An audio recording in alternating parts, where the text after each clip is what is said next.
Hey, how's it going, guys? So I was told by the people at World War Debate that I can't stream it live, right?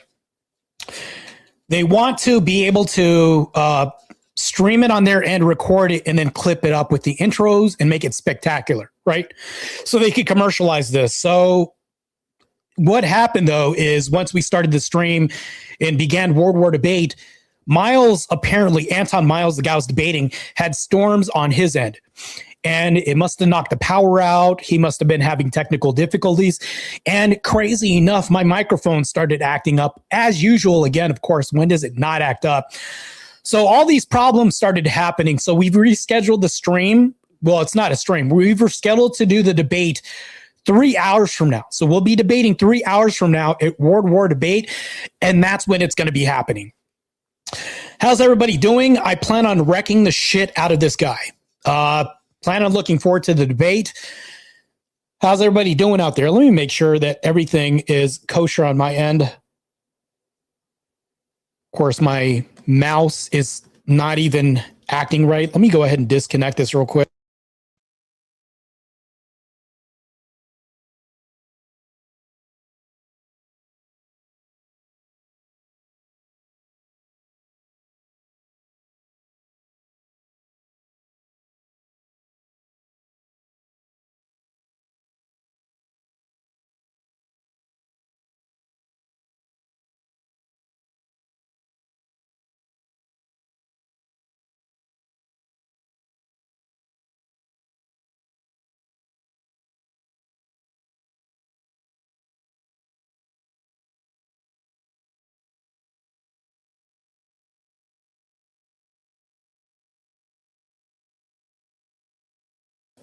Okay, hopefully maybe I can be heard now because that's crazy. I should not be having technical difficulties when I get on there. So I don't know if anybody was caught up to speed on what happened with World War Debate, but I got to download like virus elimination software because evidently my mouse was going everywhere or whatever. But also the person that I was going to debate, they had a storm in their area and it was totally screwing up their connection.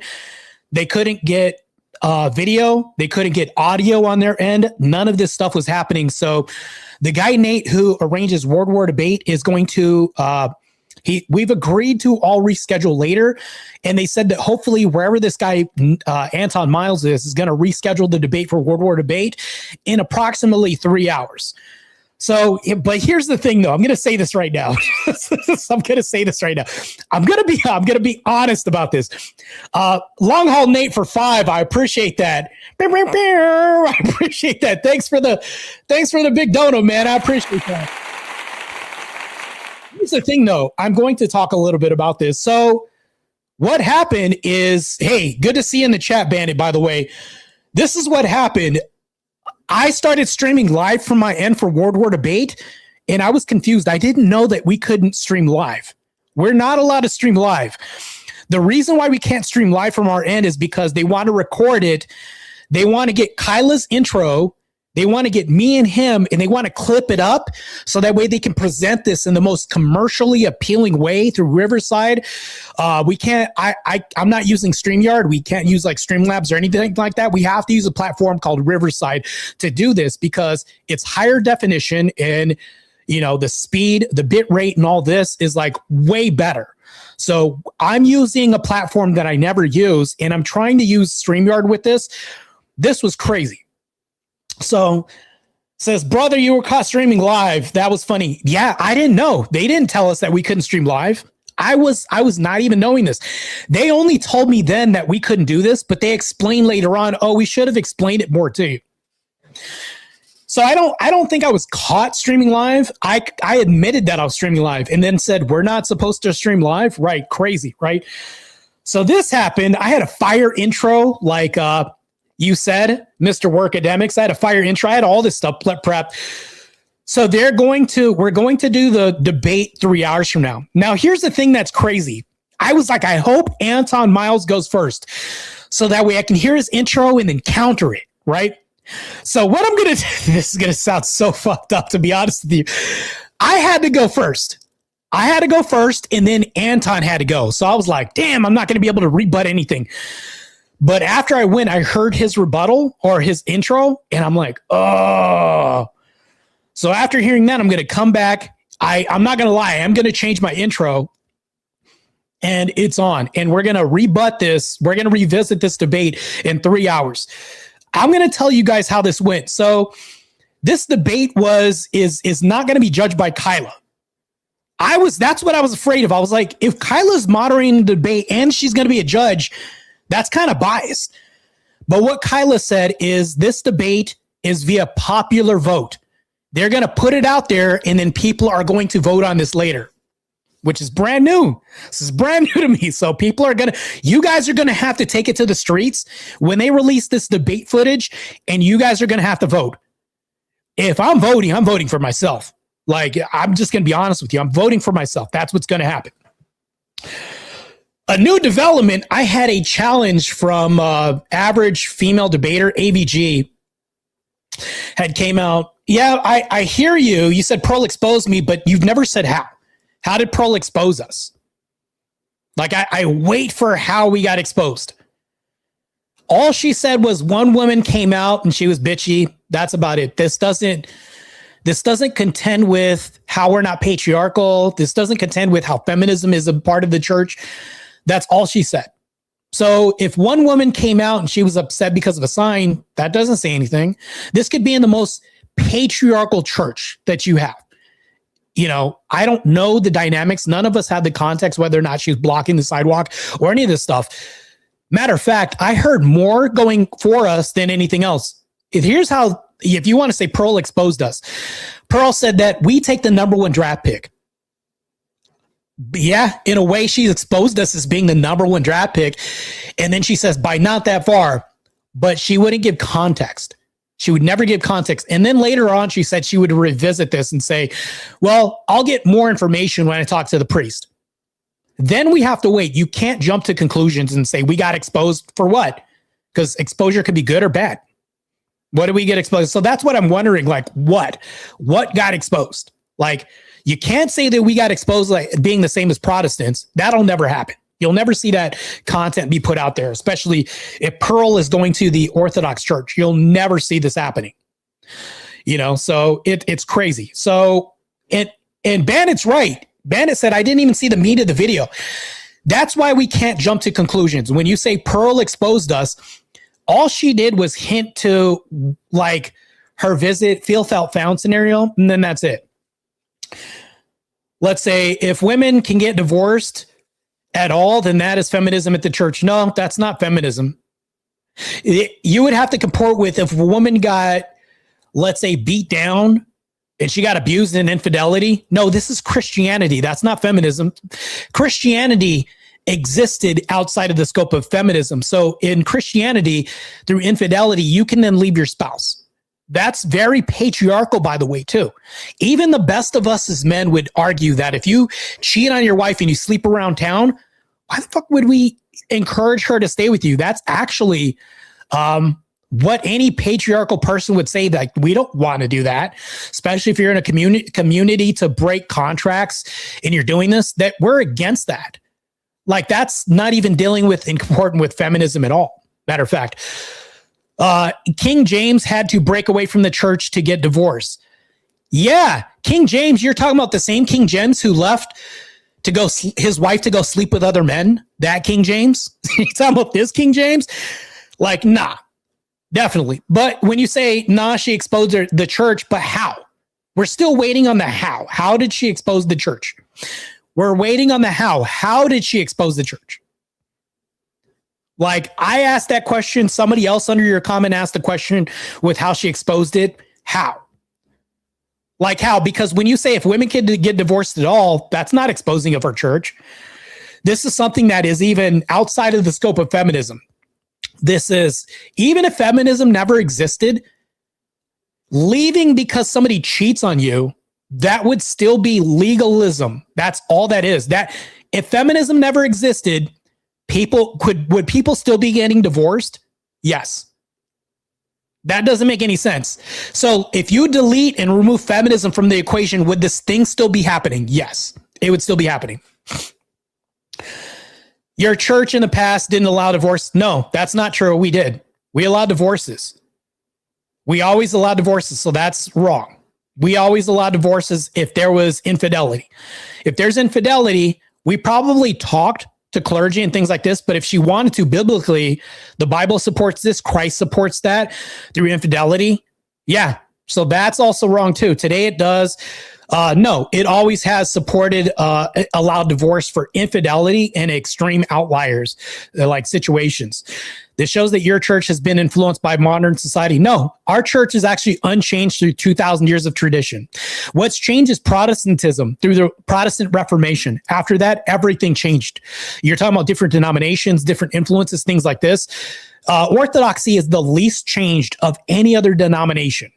Matter of fact, Catholics are Protestants. They left the Orthodox Church.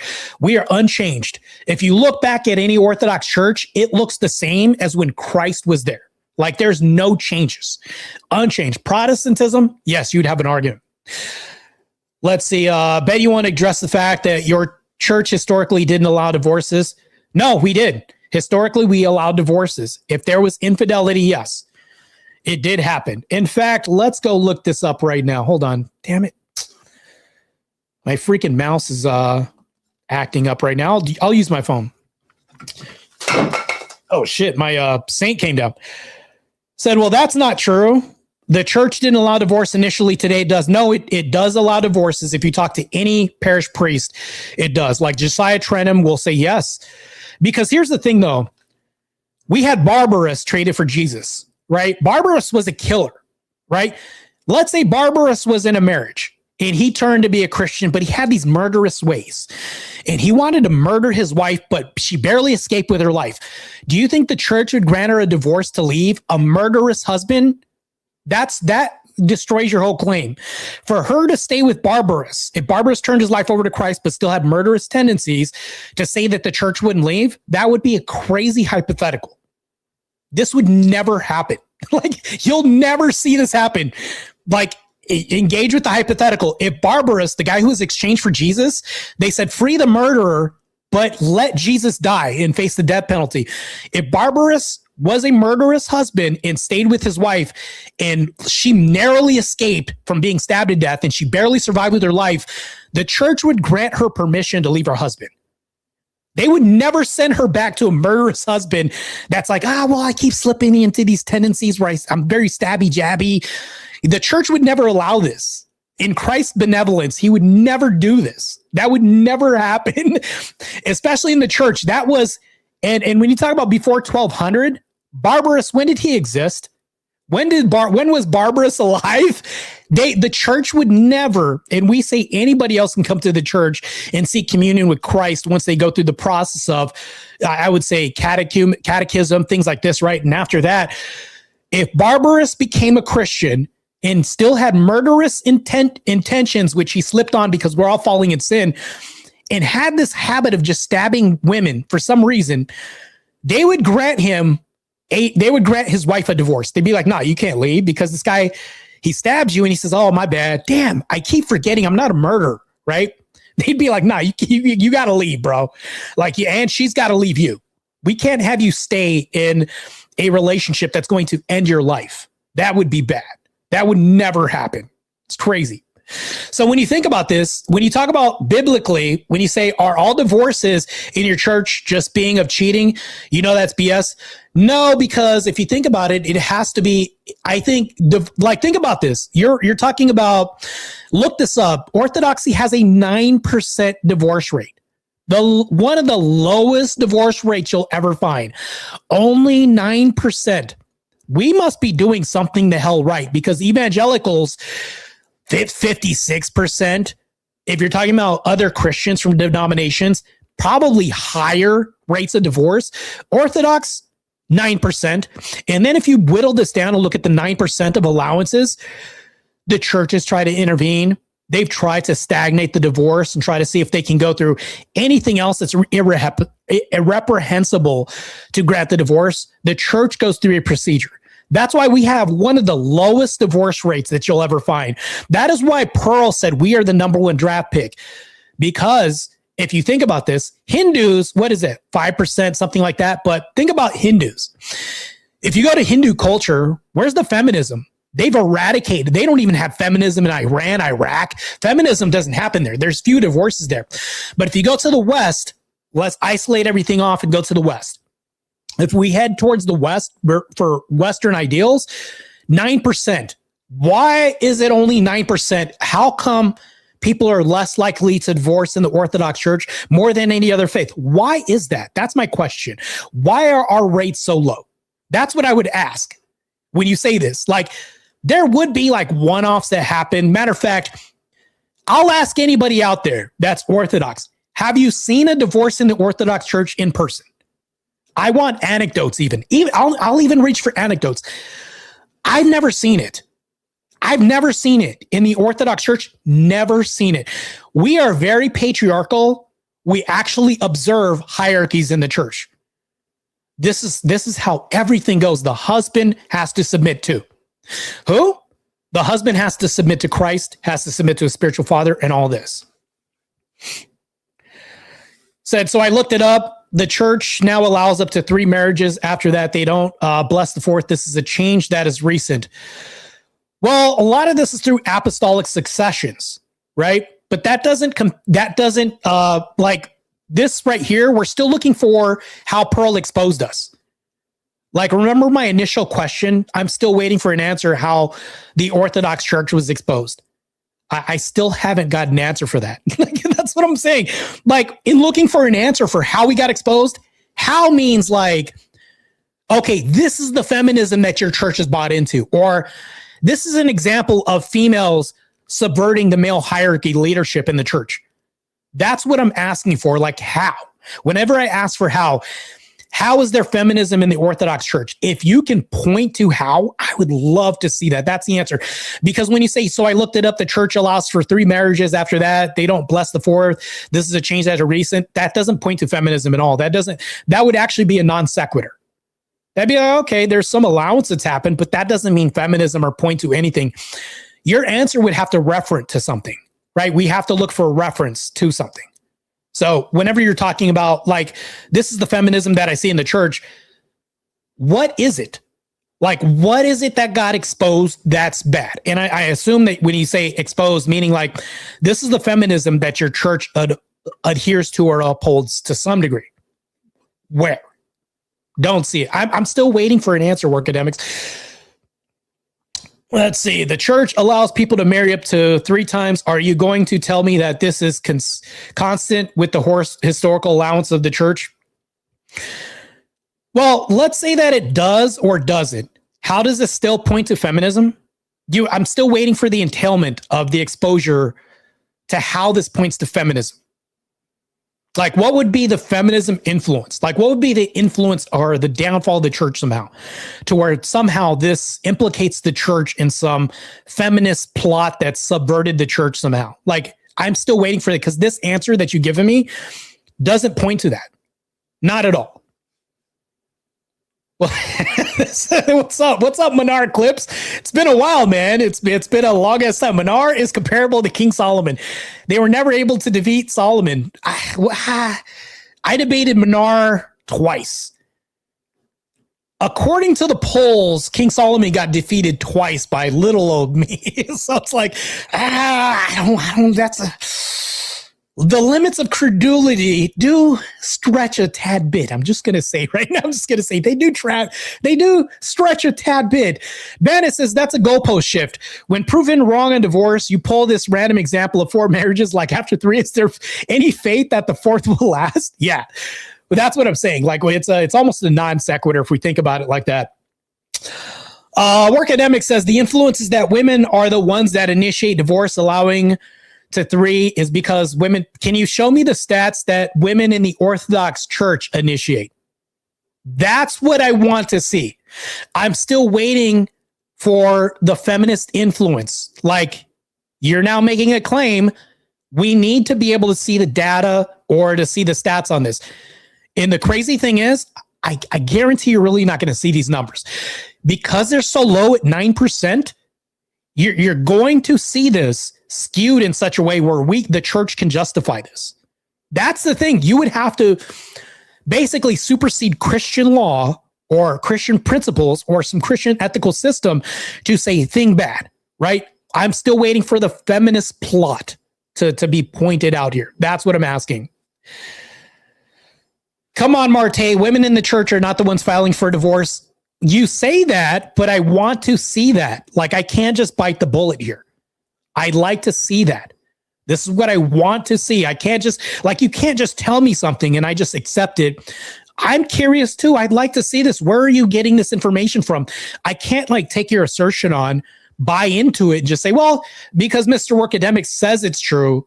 Like, we have to, like, if I tell you that the divorce rate is only 9%, I'll pull it up right now.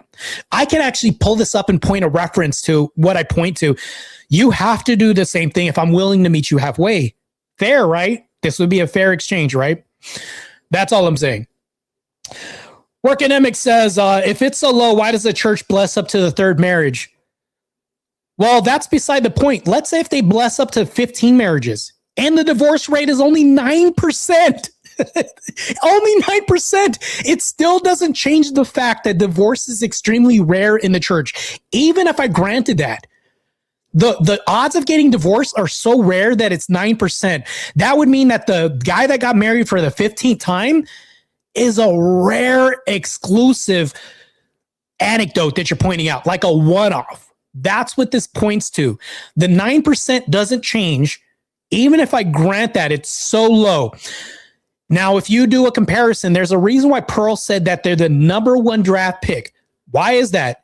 This is your girl Pearl's admission. She admitted 9%. Why is that? Well, because it's so low and because the chances of getting divorced are extremely rare because there's a patriarchy that we uphold to. This is always going to happen. All right, Relentless. Let me give him a shout real quick. St. Basil the Great in late 4th century, St. Basil the Great wrote canonical letters that address practical circumstances of divorce. Yeah, and we respect that. Council of Nicaea in 1315 AD mentioned regulations regarding second marriages. Yeah, and that's the thing, though. When we talk about these regulations, Protestants don't uphold to all this. Sorry, my... Damn, I can't be disrespecting Moses the Black like that. Can't be doing that real quick. All right, so women file for divorce like 70th% of the time, but in your church, men are the filing. So right now you're making a claim that I never made, and you say 70% of the time. I'm still waiting for this. Remember when I asked you to present said evidence? Where can I look this up? That women in the Orthodox Church are initiating 70% of the time. I can't assume this. You're asking me to bite another bullet. I'm asking you to back this somehow. You need to substantiate this somehow. There has to be some grounding evidence or something that we can reference. I should be able to click open my tab and be like, okay, he says this. He told me to look here. Okay. Peer-reviewed research. This is from such and such, PubMed, whatever, right? And we could see this in the Orthodox Church. Nobody has ever brought that information to me. Maybe you'll be the first. I'm still waiting for that.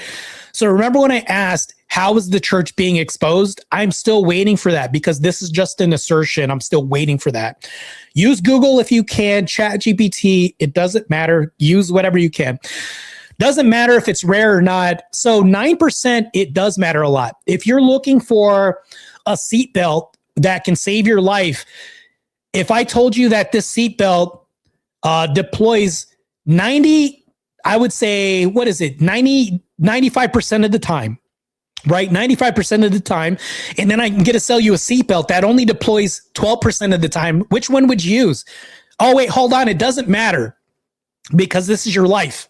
It doesn't matter. That's why when we talk about causation and harm, you have to look at the outcomes. We can't just look at parachutes that deploy only 10% of the time, and then there's one that deploys 90% of the time.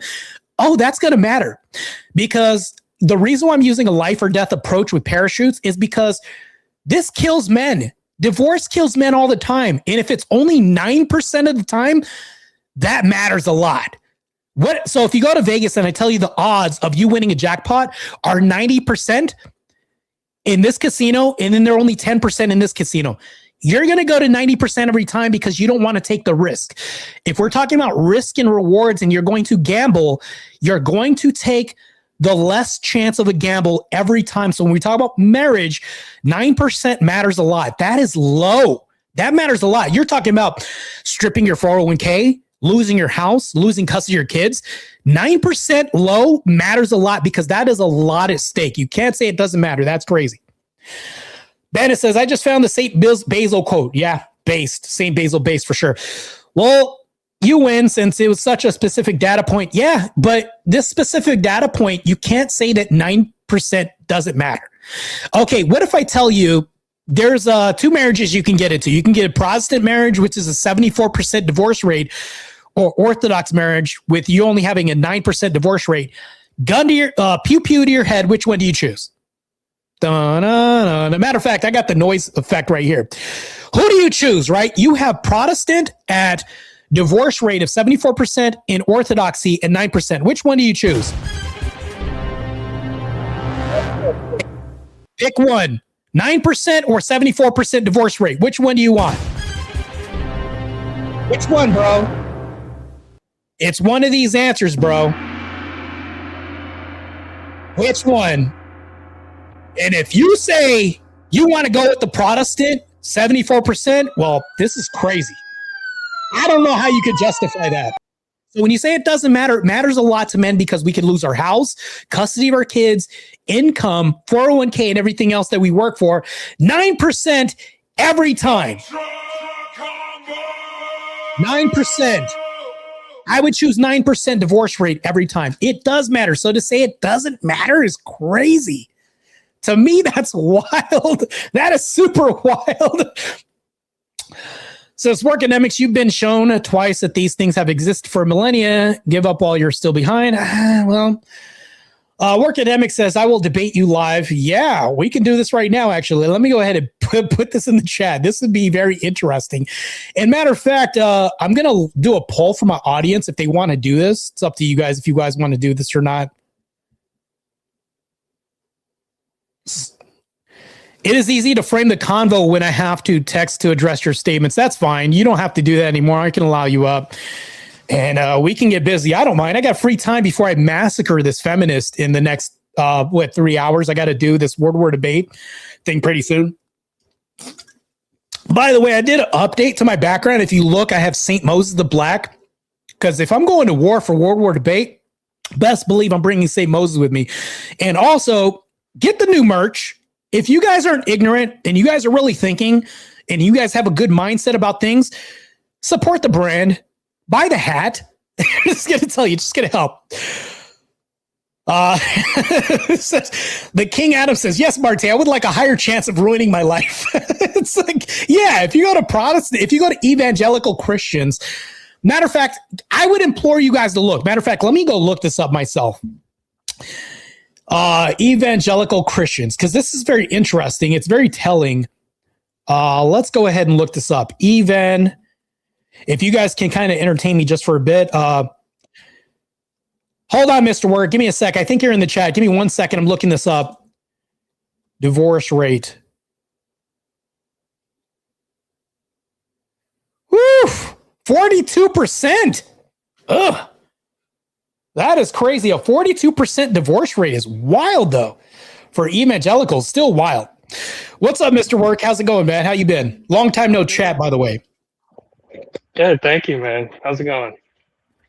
Good, man. I'm waiting because obviously before we get started, they wanted to tell me that we can't do it live right when I started doing live recording. I was like, whatever. I got, so I had to back out and then get back in. And the other guy started having screen technical difficulties and all this other stuff. So I was like, all right, well, whatever.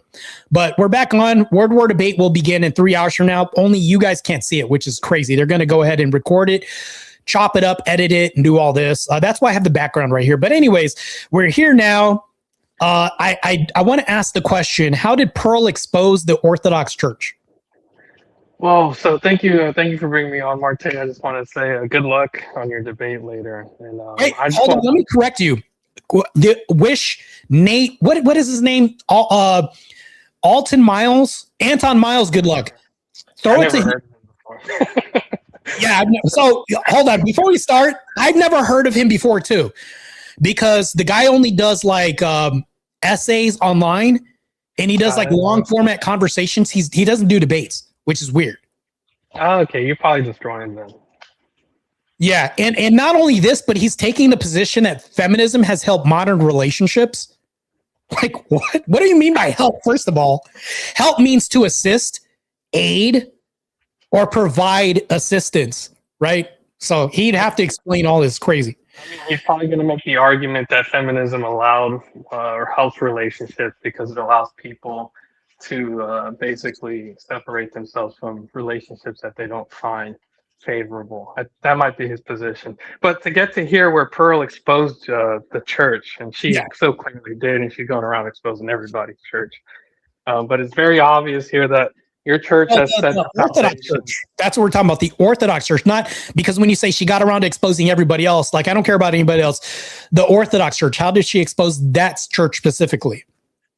Okay, so here's how basically she exposed the Orthodox Church, because there's the groundwork has been laid, the feminist agenda has been laid, right? And you talk about the church historically, does it get influenced or it doesn't change, right? But that's factually not true. And if you look it up, basically you see time segments where the positions on something have changed. And the person in the chat where he said the 12 to 14, but hold on. Can I address your first claim? Can you tie the feminism to that change? Yes, I will. So here's the problem. So we know now currently when the removal of what was it that I'm sorry, I don't mean to curse. The thing that allowed women to get divorced without a reason, what is that called? No fault divorce? Thank you. Yep. So that doesn't exist in the Orthodox Church, by the way. We don't do no fault divorces here. Well, so here's the thing though. So the removal of no fault divorce basically allowed women to start divorcing. We saw the spikes after they took that out. And so outside of the Orthodox Church, I'd agree with that. Correct. Yeah. I know. Yeah. But here's the problem, Marte. The church does not exist in isolation, right? So people in the Orthodox Church do they exist in isolation? Well, so do people it does exist in isolation. Marte. Do people in the Orthodox Church associate with people outside the Orthodox Church? Yeah, but that's got no bearing on whether or not they live in isolation or not, because we are isolationists. We gatekeep our religion. We've been unchanged for 2,000 years, so we are isolated, to be honest with you, yeah. Marte, look, so you're asking me to connect the dots for how the feminist agenda has influenced your church, right? So let me just get this point out, right? So the problem is the church doesn't exist in isolation. People who are Orthodox more than likely have friends who are not Orthodox. Studies show when one of your person in your friend group gets divorced, that increases the likelihood that that person gets divorced. Now, I know you're going to point and say, well, what about the staff of Orthodox? What about the staff of Orthodox? I mean, you're basically, since the divorce rate is 9%, and here's the question, is it increasing or decreasing? Because it's actually increasing. But the fact is that it's such a low and it's such a niche population that obviously there's not going to be a study that grants us that kind of data point, right? So we basically have to draw inferences. No, there would be studies, and I'll tell you why there would be studies. Let's look at this. If you take, glad to see Nightbot in the chat. I tried to put Nightbot in here earlier, but anyways, I don't know if my mods are controlling him or not, but make sure he does a good job and he respects the platform, even though he's not a person. Okay. But here's the thing, though, I'll tell you this right now. So when you talk about this, there are other niche groups that we can talk about, like that have spurred other niche religions, like the Church of the Spaghetti Monster. They're niche, but they've been around for a very long time. Maybe recent, but they've been around long enough to develop stats, things like this. And the Orthodox Church has existed for such a long time. You can say that they're a small subset group, but we have time. And whenever you have time at our disposal, we now have a length of record that we can reach back, because 2,000 years is a long time. You can say, well, maybe it's a small subset, not in Europe, not in Greece, not in Russia. The Bolshevik revolution that we had, that wasn't niche then. It was never niche when it came to this. So when you say it's niche in America, that's because it was niche here, but it wasn't niche throughout the world and globally. And divorce rates were low even then too. So there's no way that you can say, well, no, we can't have stats or whatever. Try the Bolshevik Revolution during that. How many divorces were happening then?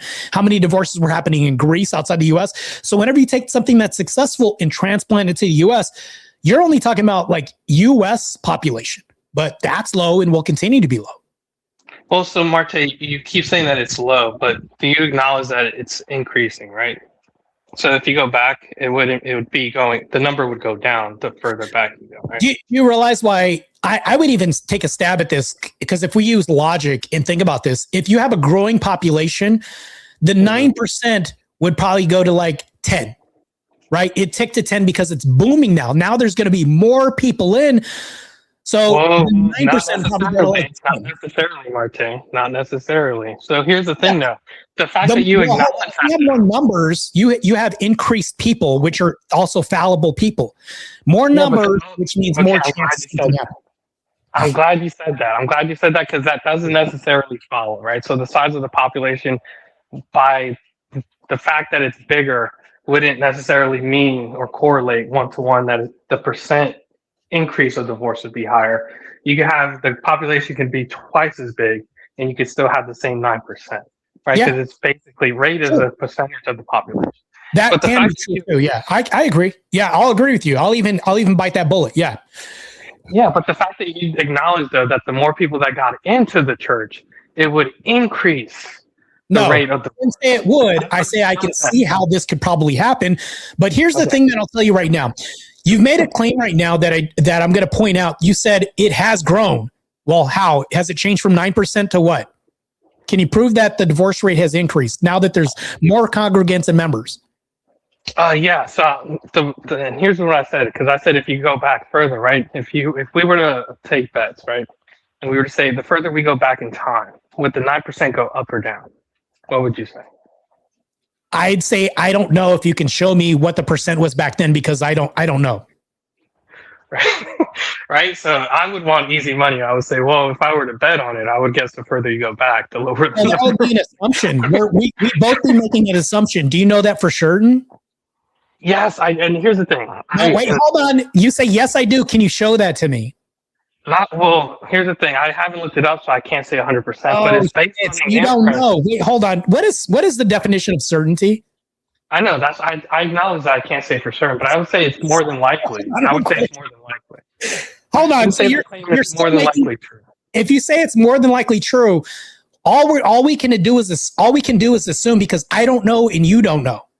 So why would you say with certainty it was a certain percentage back then or lower or higher if you don't know? You're just guessing, just like I would guess. I can at least have faith and just admit that I don't know.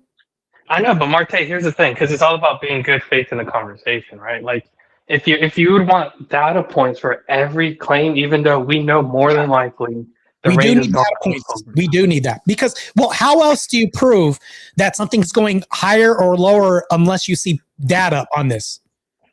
And like we're talking about specifics. If I take away data and tell you that something's happening, can I tell you something's happening without having any data? Well, Marte, I don't want to get bogged down in the weeds, but the thing is more than likely true. And I didn't say it's a great leap in the rate change because I don't know what the actual number is. All I'm saying, more than likely, the rate over time is increasing. Yeah, but you're still assuming. We're still assuming here. I'm not even going to assume. And I would probably assume greater or lesser, but even then, I can't back that up at all.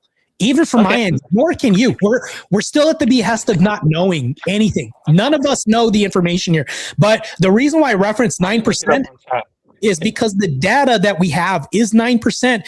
Let's work off of what we do know. And if we work on what we do know, let's do a comparison model against other religions and denominations. Damn. And here's the thing that I'll tell you, this is the damning thing that nails it in the coffin. Pearl said we are the number one draft pick. And in no conversation throughout the video did she say we were exposed doing anything bad towards feminism. She didn't utter that at all. Oh, my headphones disconnected. Give me a second, I'm sorry. No, you're fine. Okay, I can hear you again. What did you say? I apologize.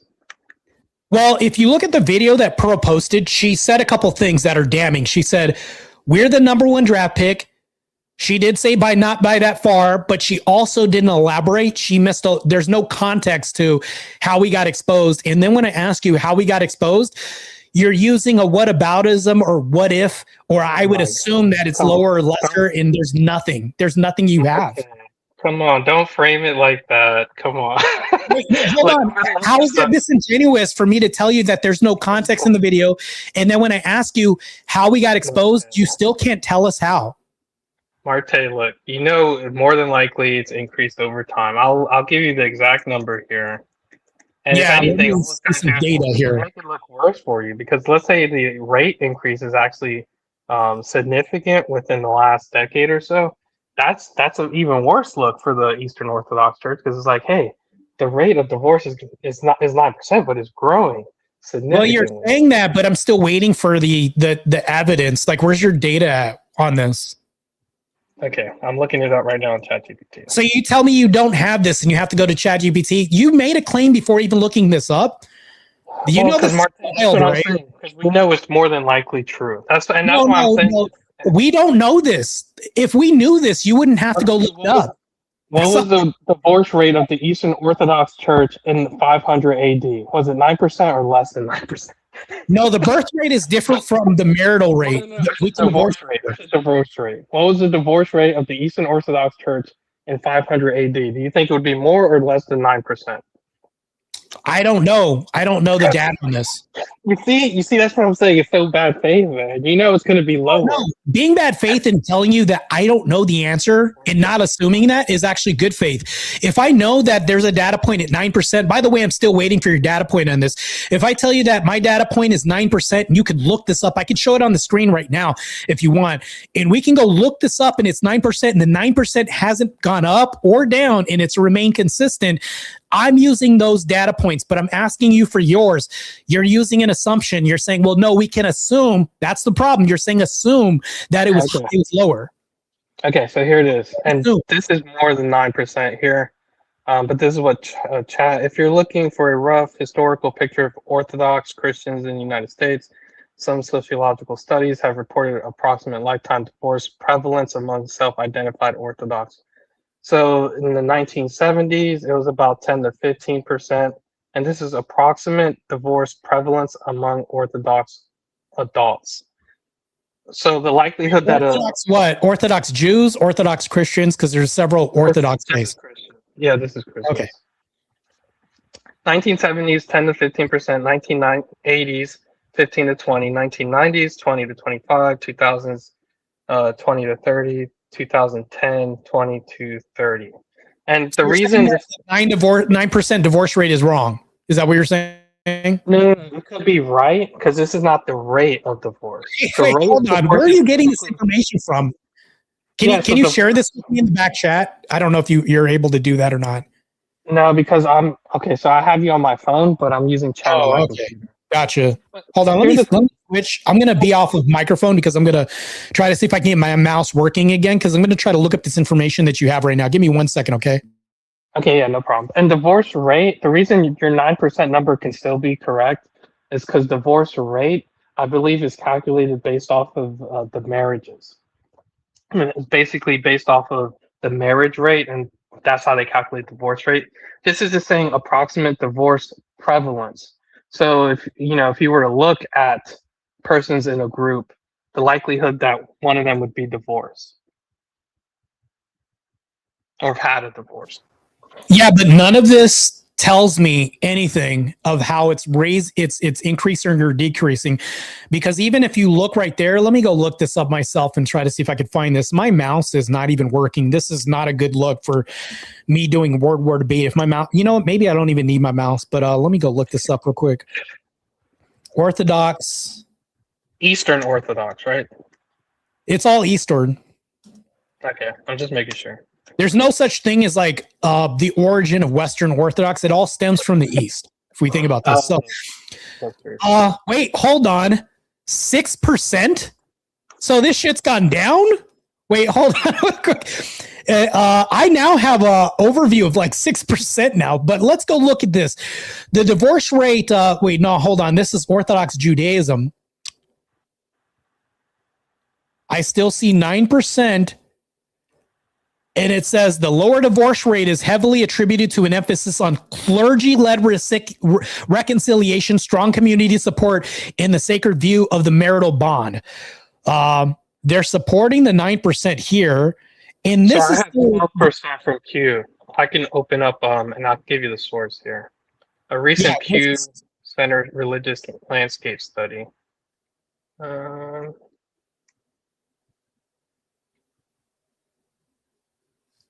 me see, Christian. Yeah, so this is citing Pew. I mean, how do I get to the... But here, though, this is what I want to ask you. How did, like, let's say you can come up with some numbers. How did Pearl expose us on the video? What did she say that indicates exposure? What did she say? So here's how Pearl basically eliminated the exposure. So, and here's my whole argument was prefaced on the fact that the rate is gone up over time. Okay. Now, whether to what degree doesn't matter. Even if, it still sits at 9%, significantly below the U.S. aggregate divorce rate, still low. I see 12 here, and I see the prevalence has gone up over the decades. Because I asked for a decade review of it, and I said, "What's the divorce by decade?" Yeah, and but that's where I got those numbers. But okay, Pearl never said any of this on the video. What you're doing is... Marte, here's the thing. I know Pearl didn't say this, but here's the problem. Oh, wait, hold on. You said Pearl exposed the church. Now you're saying you're exposing it, not Pearl. That changes the argument entirely. If you're saying this and Pearl never said this, then that's not your initial claim that Pearl exposed this. This is you. No, I didn't say, but my claim was never that Pearl said this. I'm saying she exposed No, you said Pearl exposed this. How did she do this? Not because you, she. Because to me, I know the church has been influenced by the feminist agenda. I knew that to be true. Wait, can you point how the church is influenced? I'm still waiting for that because that was my initial question. How did feminism influence the church? Can you point to what it was? Did we change our rules, our guidelines? Yes, okay. They did. How? In clergy, in our religion doctrine? How? So now the church blesses up to the third marriage and it doesn't bless after the third marriage. Before it wasn't like that. Can you tie that to feminism? How did feminism do this? Did we say we're going to do this because of feminism? Was there, I need a bridge here. No, nothing ever happens like that, right, Marte? I mean, no, it does happen. That's the character of what it means to be influenced by something. No, I can point to you. I'll give you an example. In Protestant churches, we can say, okay, now that they've allowed female deacons in the church and pastors, we can say that now that they've ushered in rainbow flags and things like this, that now I'm building a breadcrumb trail to feminism because we had now female leadership in those churches and all this, and that's been converted because that's not the origin. Meaning like they're changing their doctrine, their rules, and everything else. What I'm asking for is how has Orthodoxy changed their doctrine to allow feminism? Like, I don't see that in representation. I don't see that in order, rules, or conduct. Marte, you just moved the goalposts on what evidence you would accept because you said, whereas the Eastern Orthodox Church said they're changing their position because of feminism. I said, hey, that's kind of a character of what it means to be influenced. And then the statement you retorted with, you said in Protestant churches, they allow female deacons and that's why. But the Protestant churches doesn't say, hey, we're changing our rules because of feminism. So they will. They'll tell you this. No, they will. Even accept from Protestant church. No, when you say there's no way to find out, when you make the statement like there's no way to prove this, women by their own account, we have videos of female pastors saying, I know that men before us, and we'll probably do this on Junk Food Hour. There's literally a female deacon that says, I know Christ said this, but Christ was wrong about when he said this. That's literally feminism because what she's doing is she's saying that she's right over the man that was supreme above us all is right. That's literally feminist doctrine when she says that. So we can point to an example. So when you make statements like there's no way that you could prove how there's a trail that led to this, that's one trail, an example that leads to this. We don't see that in the Orthodox Church. There's no example that we can point to objectively. There's nothing.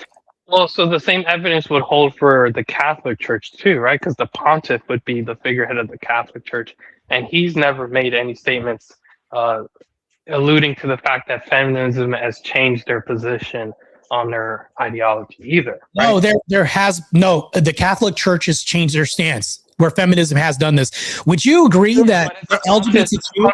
Hold on, Marte. Has the pontiff ever said that they're changing it because of feminism? Because Yes. that's the burden of evidence you wanted Yes. from me Yes. to Yes. provide Yes. for. Or, I'll tell you how. okay, the pontiff, by the way. So the guy. Yes. Okay, The go. guy who agrees at the top. Yes, the guy who agrees at the top. Yes. I'll tell you how. So I'll ask you a question right now. Does feminism support the LGBTQ movement? Here's the thing. No. Answer the question. Hold on. Answer the question. Does feminism support the LGBTQ movement? Some of them don't, though, right? Like, well, I forgot what they call it. No. By and large, can you address the question? It's either yes or no. Can I get a yes or no? Does feminism overall support the LGBTQ movement? Yeah, more of them in the group, I would say probably support it than don't. Yeah. Good. So if the Catholic Church in diocese, you see, I'm being good faith though, right? Because I no, acknowledge the I'm showing you. I'm actually showing you if. for I'm showing you the entailment. If entailment means if A, then B happens, right? So if the Catholic diocese says that we are now going to allow rainbow flags in the church and female clergy, how would this not be approved by the pontiff if we're allowing this at the Vatican and other places to happen? How is that not feminism? So now you're trying to redefine what feminism is, but Marte, No, the I'm burden. not redefining feminism. I'm talking about so we're not talking about the ideals of feminism. We're arguing for the unintended consequences of feminism. Those Okay, are two. Marte, I would agree with you, but the burden of evidence you wanted from me for the Eastern Orthodox Church is you said I had to provide proof that the church says we're changing our stance on XYZ because of feminism. You and I both know it doesn't work like that. Influence doesn't. The Catholic Church has done that. The Catholic Church has done that, obviously. So matter of fact, we're changing our position because of feminism. Give me your position to change because of that. It works like that so well, and I'll give you the position. It works like that so well that never before in Catholicism have they had female clergy until modern day with the advent of feminism that they're now having female headship. They've never done this in the past before. They're actually breaking away from tradition, and they've never supported LGBTQ movements or any of this stuff or ecumenism. None of this stuff has been allowed beforehand. In this, when you have females leading men, when you have LGBTQ invade the church, all of this is feminist movement infiltrating the church, but you'll never see this in Orthodoxy.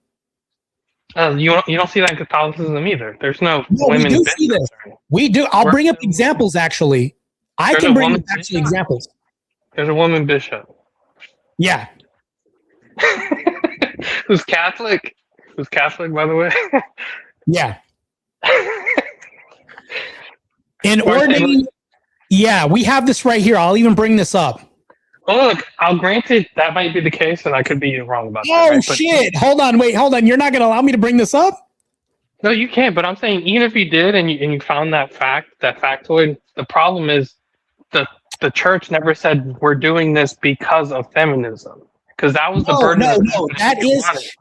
That is feminism. That's purely feminism. Whenever you're going to have, because Christianity, would you agree that Christianity is patriarchal? It's not matriarchal, it's patriarchal, right?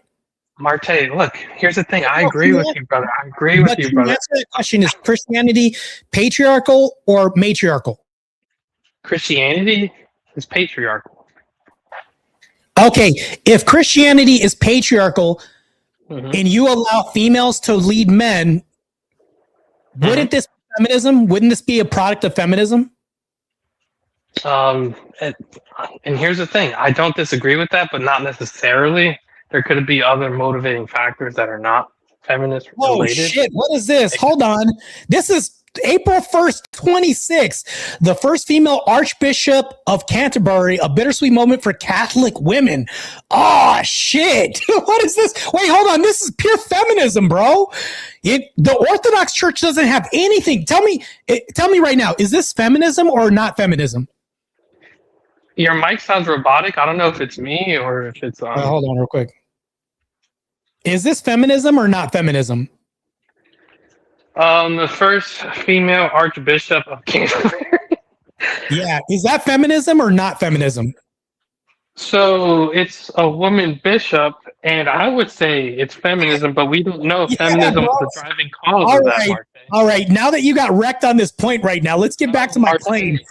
Marte, This is crazy. So, all right, back to this. My initial claim, this was your initial claim that Pearl exposed the Orthodox Church when it comes to marriage rates. Oh, where'd he go? Oh, damn, I was like cooking right here. I was like, damn, I was cooking. Hey, Bandit, if you want to come up, that's fine, bro. I'll allow whoever else to come up.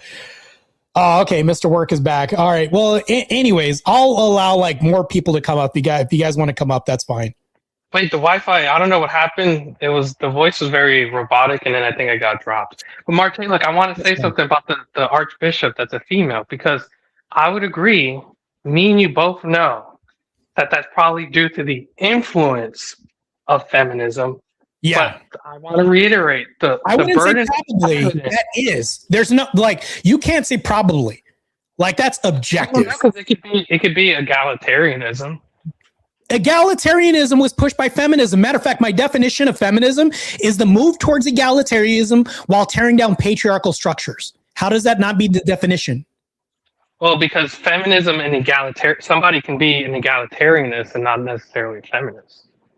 Can they be a feminist without being an egalitarian? Can they be a feminist without being egalitarian? Yeah, they could. Yeah, no, they can't. I would say women are today because they want that's false. Yeah, there's no historical. There's no historical evidence that they weren't making a move towards egalitarianism ever in feminism. You can even Rachel Wilson would support this. There's radical feminists. They want to kill men. Like that's not egalitarian. No. Whenever you have feminism, they've always been making the move towards egalitarianism. Matter of fact, I would say actually an overcorrection of egalitarianism where they don't stop. It's to what degree of egalitarianism they want. You'll never have feminism without egalitarianism. It doesn't exist. Well, there's no feminism. There's no feminism without egalitarianism. Yeah, radical feminism it doesn't strive towards egalitarianism. Yeah, what they're doing is about equalness. So feminism is not about equalness; it's about being a privileged class. That actually proves my point even more because radical feminism has met egalitarianism in pushing past it. So they're actually in excess of egalitarianism where they never stop moving to where now. But I'm saying their ideology is past. They don't believe in egalitarianism. That's my whole point. All feminism subscribes to egalitarianism because if you have radical feminism, the bare minimum they're egalitarian. What they are is overarching rule and control of supremacy over men. That's what this is. But at the bare minimum, radical feminism is at least bare minimum egalitarianism. That's like the bare minimum of it. All radical feminism has done is take the bare minimum and overcorrected it. That's all they've done. But there's no feminism without egalitarianism. Yes, there is, brother. No. There is. We demonstrate that. Okay, so when extreme feminism says if the baby comes out a boy, you should basically, I don't want to, be TOS, but basically get rid of it. That's a friendly way of saying it. So you have a baby, you get rid of it if it's a boy. Is that egalitarianism? Because that would still be feminism, but it's without egalitarianism. Well, that can be a different subject altogether. I would say that would probably be a non sequitur with egalitarianism, because I'll tell you this right now: all feminism is doing is providing a lopsided value exchange where we can take women and say men are slaves to their gender roles while women are not. Now that women have become ultra egalitarianism because they're more free than any other society that they have more freedom, more rights than men do and everything else. That implies that there's an overcorrection because once we hit egalitarianism where we're now in the same workspace and same everything else, now they can kill our babies. Now that's an overcorrection beyond egalitarianism because at minimum, my claim is that at bare minimum, they start at egalitarianism. Whether or not they want to stay there is one thing, but you can never have feminism without minimum egalitarianism. It doesn't exist. That's not true, Martin. It's for this reason, right? When you're talking about ideologies, you have to always evaluate the end goal of that ideology, not the steps that get you. Yes, Martin, you know that's what it is. Marte, it's about the end goal. No, The it isn't. proposition If of how you I get there, the journey of how you get there doesn't really matter, right? It's what you're trying to accomplish. no. If we're talking about ideology, would you admit that constructs always don't have a goal? Well, Could so you say Marte, that? look, I just want to give this analogy so everybody in your audience can clearly see that you're wrong on this issue. So it's That basically there's no egalitarianism in feminism no, no, so without Marte, it? let's That's say crazy. we go back 1960s, right? And they're like, hey, there's a civil rights movement and they're striving for equalness or sameness, right? And then there's groups that are There's black feminist supremacists roots, yeah. that basically go beyond the quality of it, and they're saying, no, our goal is to, XYZ white people. You wouldn't say, oh, well, they're egalitarian because they No, haven't. hold on. You just destroyed your whole argument. You know how you destroyed it? Because there are groups. You didn't listen to my position. You didn't listen to my position. Would you say yes or no that they're egalitarianists or they want equalness? Yes, bare minimum. Bare minimum, their default is equalness. And I'll tell you why. Well, hold on. Let me repeat what you just said. This is what you just said.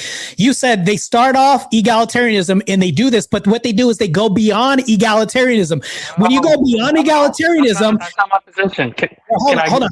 Clarify, because that's a straw man. You're fighting If a you straw are a man. racist, hold on. But if you're a racist and you hate all black people, at the bare minimum, equality has to be there to suffice for you to hate people because there has to be a barrier crossed. At bare minimum, they're egalitarianisms because there's an overcorrection of this to supremacy. How do you get to supremacy?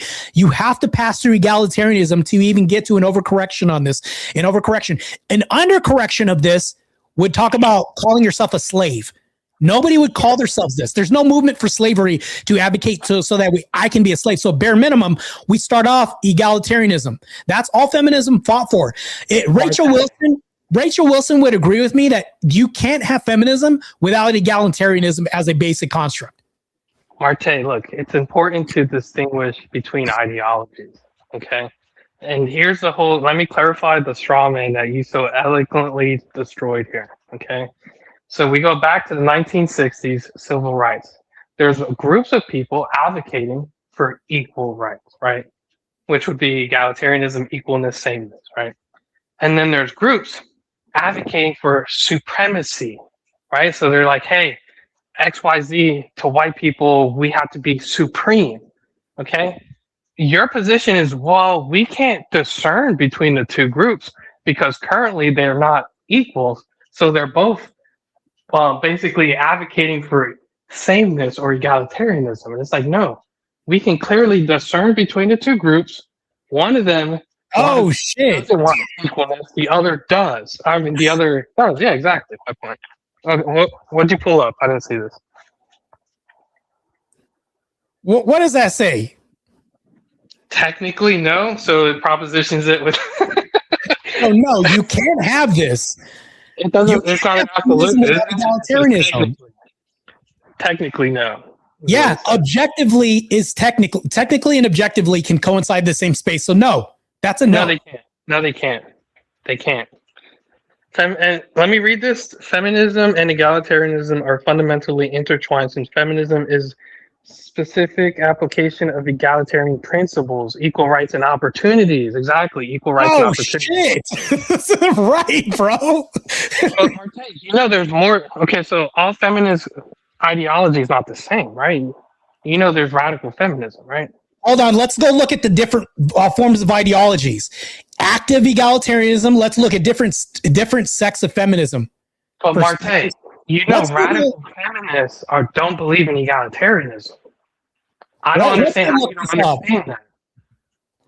Marte, when radical feminism, they want to eradicate the male sex. You think that they want the same? Hold on. I looked at radical feminism. At its core, no. Radical feminism. Hold on. Let's go look this up.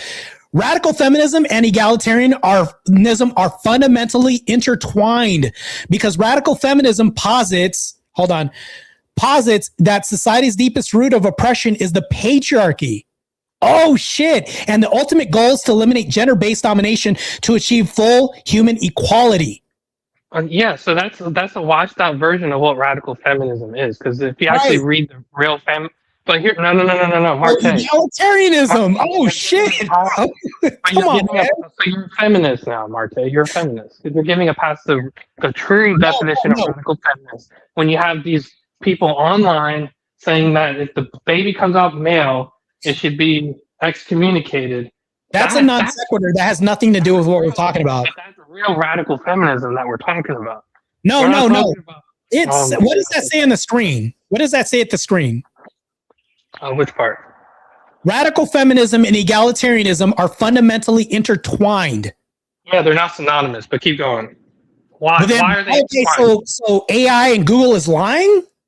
Marte, but look, if Wait, you hold keep on. So reading, this is lying to me right now. This is I just looked this up. I looked up your specific radical feminism. It's saying that this is still egalitarianism. I know, but Marte, look, it's saying because come on, bro, they're intertwined. you're killing me, man. Marte, look, they're intertwined because they're trying to root out patriarchy, but one of them is trying to establish matriarchy. Okay, let's end this right now. Which form of feminism doesn't have egalitarianism? I'll look it up. Yeah, so that's what I'm saying. It would be the newest wave of feminism, the radical feminism, which is the fourth wave. That's what I have here. It's saying it's intertwined with egalitarianism. Which one besides radical feminism? The problem with the AI is it's using a political correct term of radical feminism. It's not going to say, yeah, radical feminists believe in the extinction of men and implementing a matriarchy. It's not going to say that. Like, yeah, are you serious? I'm asking you for which form of feminism doesn't have egalitarianism intertwined in it. The most radical forms of it. The most radical forms of it. Okay, let me type in the most radical because the radical doesn't work, obviously. Let's go look for most radical. Marte, let me ask you a question. And here, just to kind of get to the gist of what we're talking about. So I've seen before, I don't know whose stream it was. It could have been something I saw on Crucible or something, but basically clip montages of extreme feminists who identify as feminists saying that basically male babies shouldn't be allowed to exist. Would you say that? Wait, well, hold on. You're changing the goalpost a little bit. I just looked up the most radical. It says at its root, egalitarianism is the belief that all people are equal in intrinsic worth, status, rights. Radical feminism goes a step further by arguing that society is fundamentally structured by patriarchy, a system, institutionalized form of male dominance. You have you can't have radical feminism without this. That's crazy. Yeah, Marte, I agree, but that's not what we're talking about. We're not talking about. But you made the claim that that you can have feminism without egalitarianism. That doesn't exist. Yes. I just debunked that right now.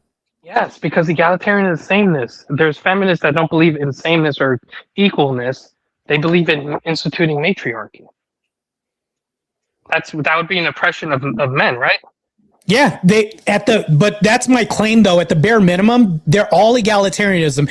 It's to what degree, and then some take a step further than egalitarianism. But they're at minimum, all of them have some set of egalitarianism, no matter what.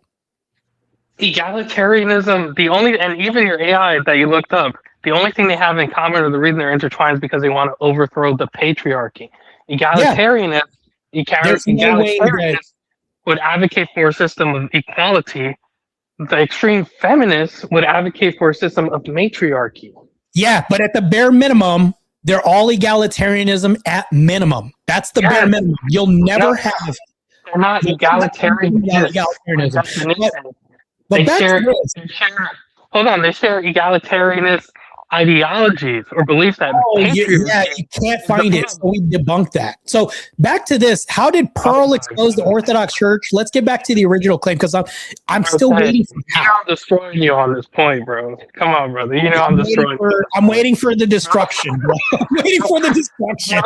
You know I'm destroying you on this point, man. And if people are not like, what? Marte's saying that? I'm waiting for this destruction that's supposed to happen, bro.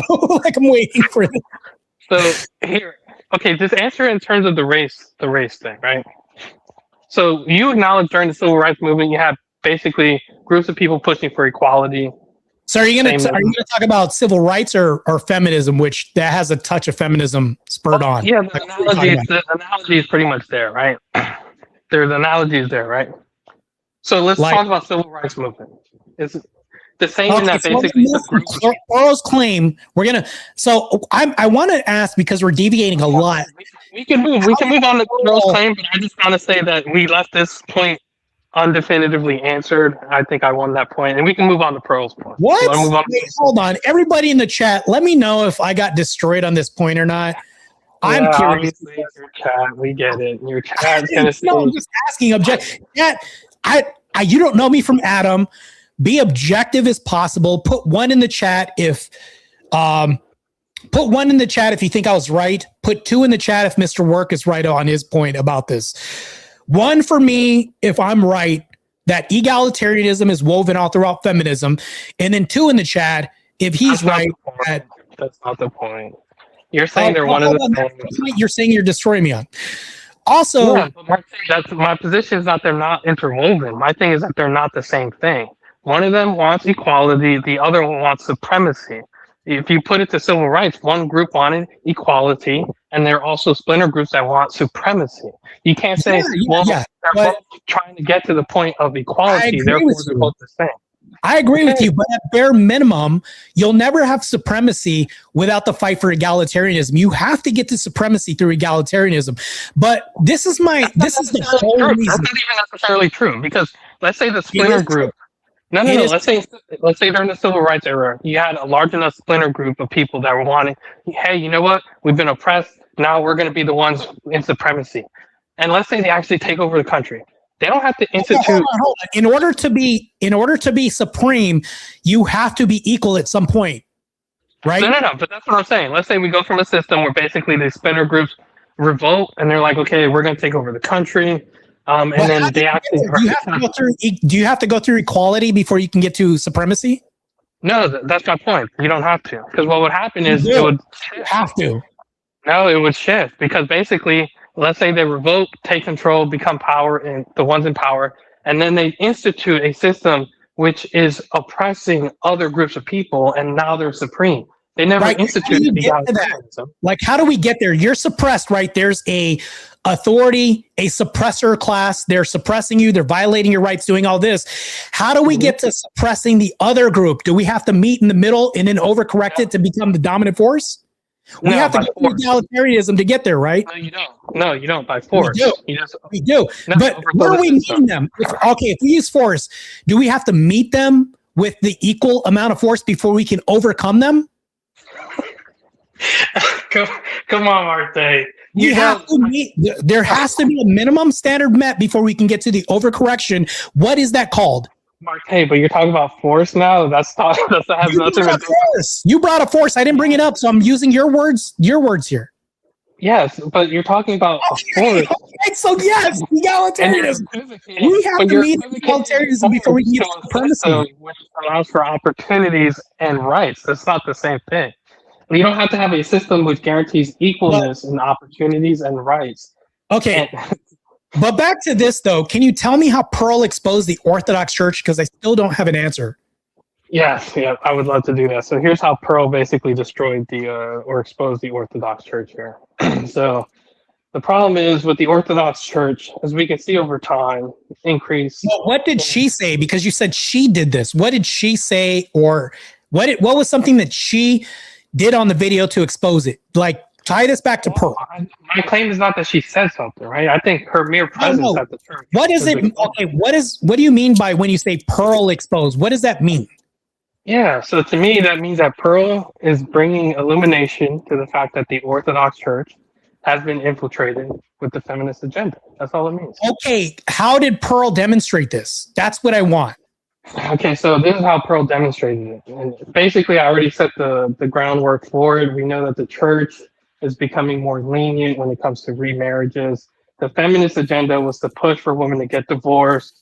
That's why women basically say, oh, I'm not happy, I'm leaving. 70% of divorces initiated by women. And here's the crazy thing.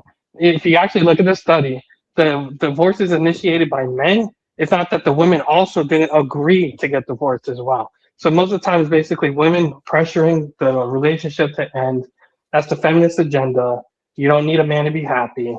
And the Orthodox Church is setting the groundwork for that, because now it's saying, oh, we'll bless up to 3 marriages because we know the society we live in with the feminist agenda the likelihood that women are going to be remarried multiple times is high. So we have to become more lenient to the feminist agenda.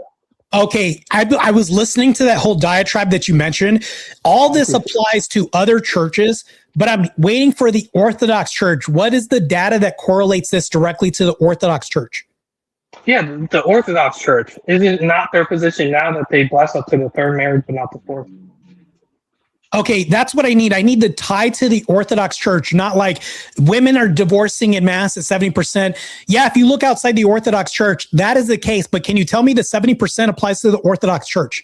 I don't even see that. I'm asking for a correlation to the Orthodox Church because if you like, you can say correlation is not causation, right?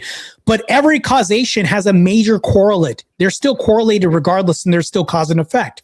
But I'm asking for the link. Can you build me a bridge directly to feminism in the Orthodox Church specifically? Even if you could send me data, I'm open to data. Marte, I just did it for you.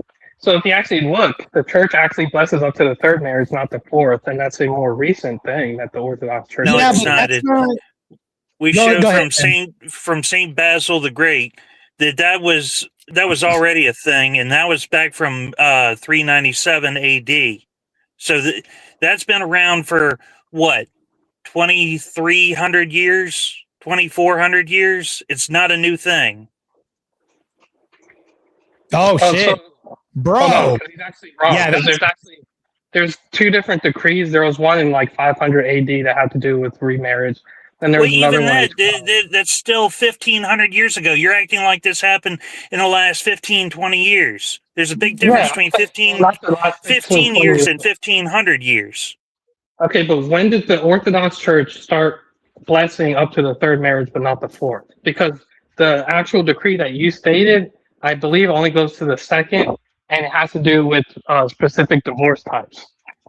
I'm not in front of my desktop where I had the information, but it said that the third, it allowed up to the third, but not the fourth, was under Saint Basil the Great, and he died 379 AD.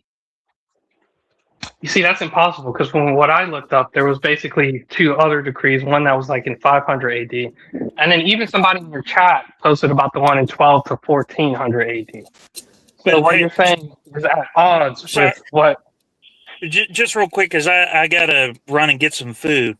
The reason why you failed to destroy Marte in that whole bit that you just went through is feminists use egalitarianism to go beyond egalitarianism. You're stuck on the whole fact that egalitarianism equals equality, and that because the feminists are going to where they want a matriarchy, that they're no longer egalitarian. No, you have the same group of people that are saying that they need to be in charge for however many years because they need to make up for the hundreds and thousands of years that men have been in charge.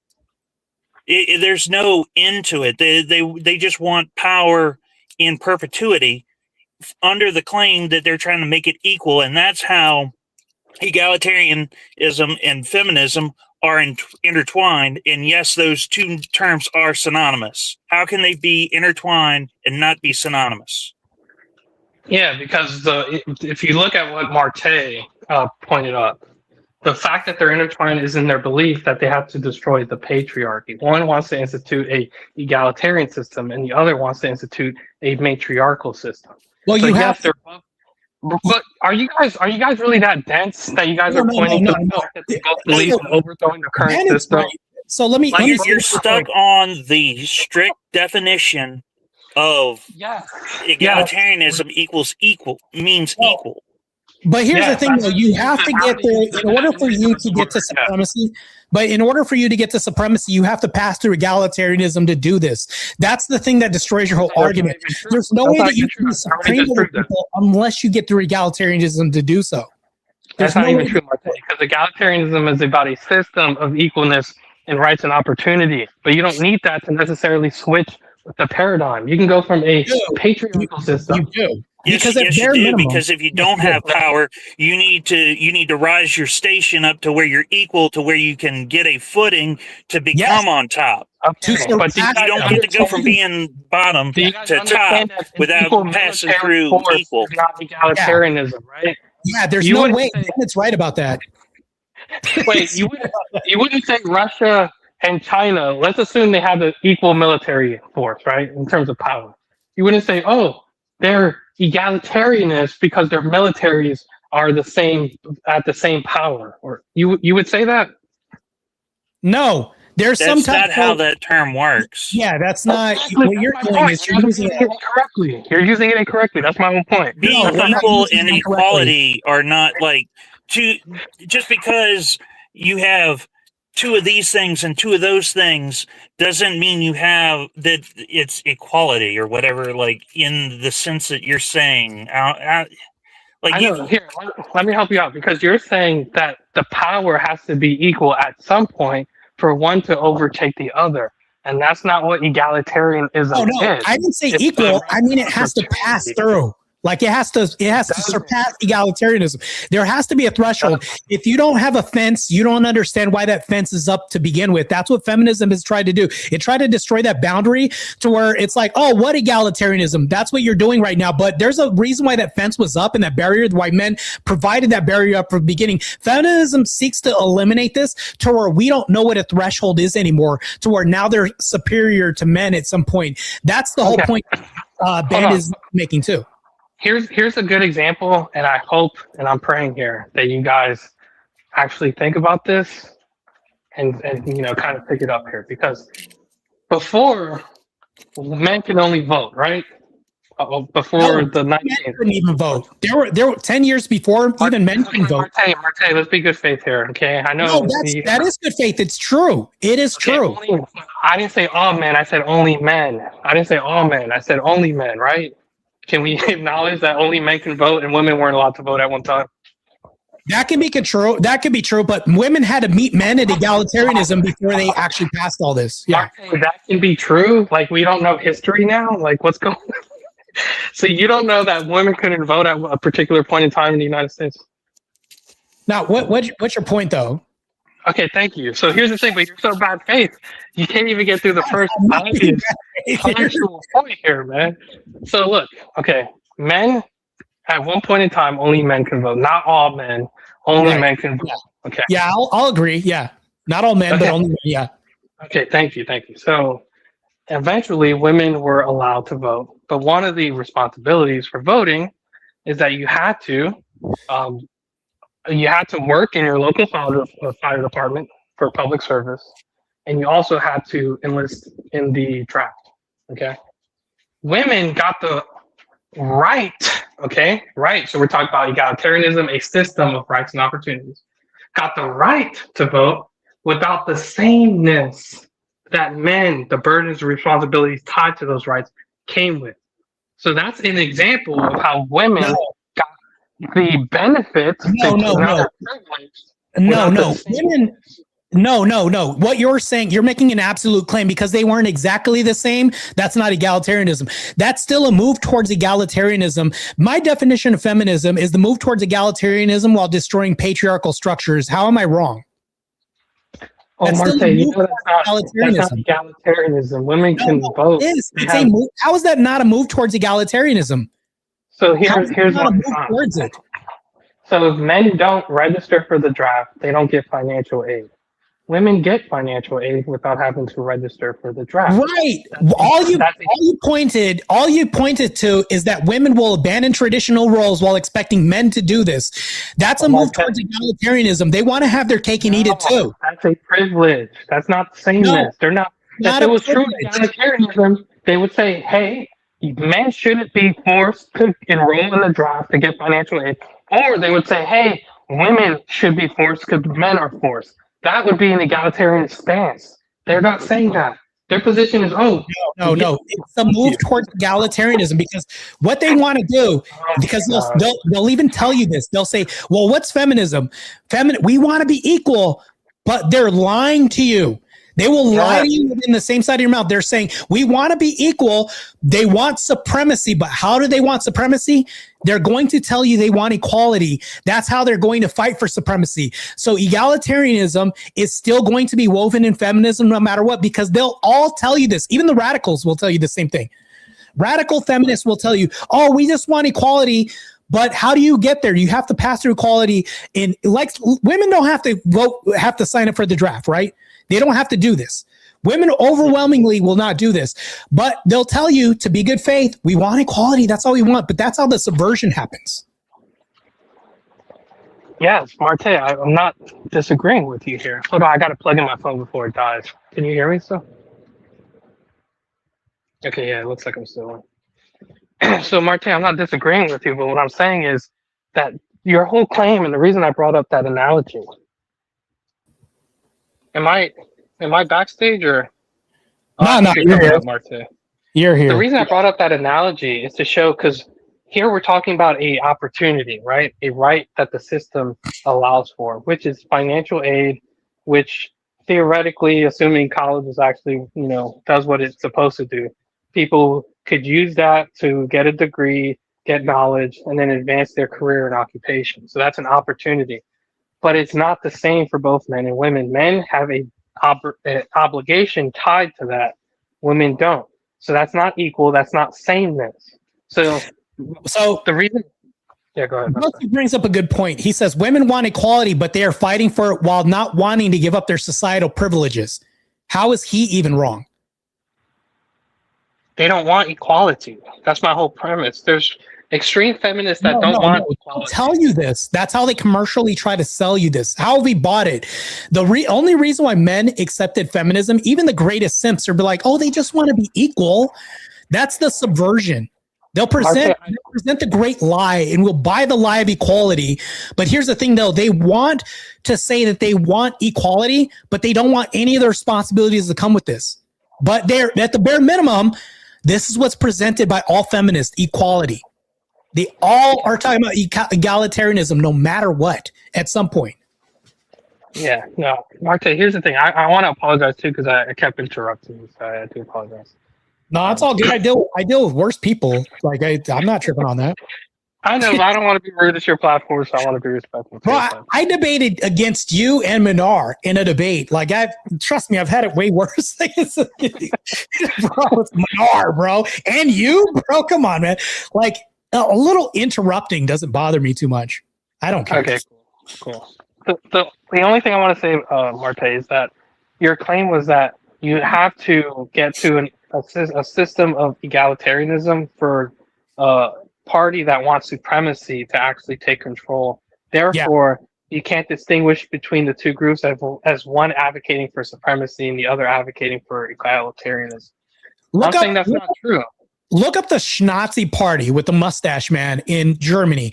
He said, hey, we're being suppressed by something. There's an oppressor-oppressed class. He pointed that out. And at bare minimum, he was like, shouldn't we have the same as they do? Shouldn't we meet them? It's like, but that's the subversion, was equality. And if you want this, now all of a sudden they're reigning supreme. There's a world war that's going on. They want to take over everything and murder everybody, all the Jays. That's how they got there, was through equality. Even by his message, he was like, there's a suppressor oppressed class. We're the weaker section. And they're going to point this out, that we're oppressed in all this, to meet people at the middle, to suppress this and go to supremacy.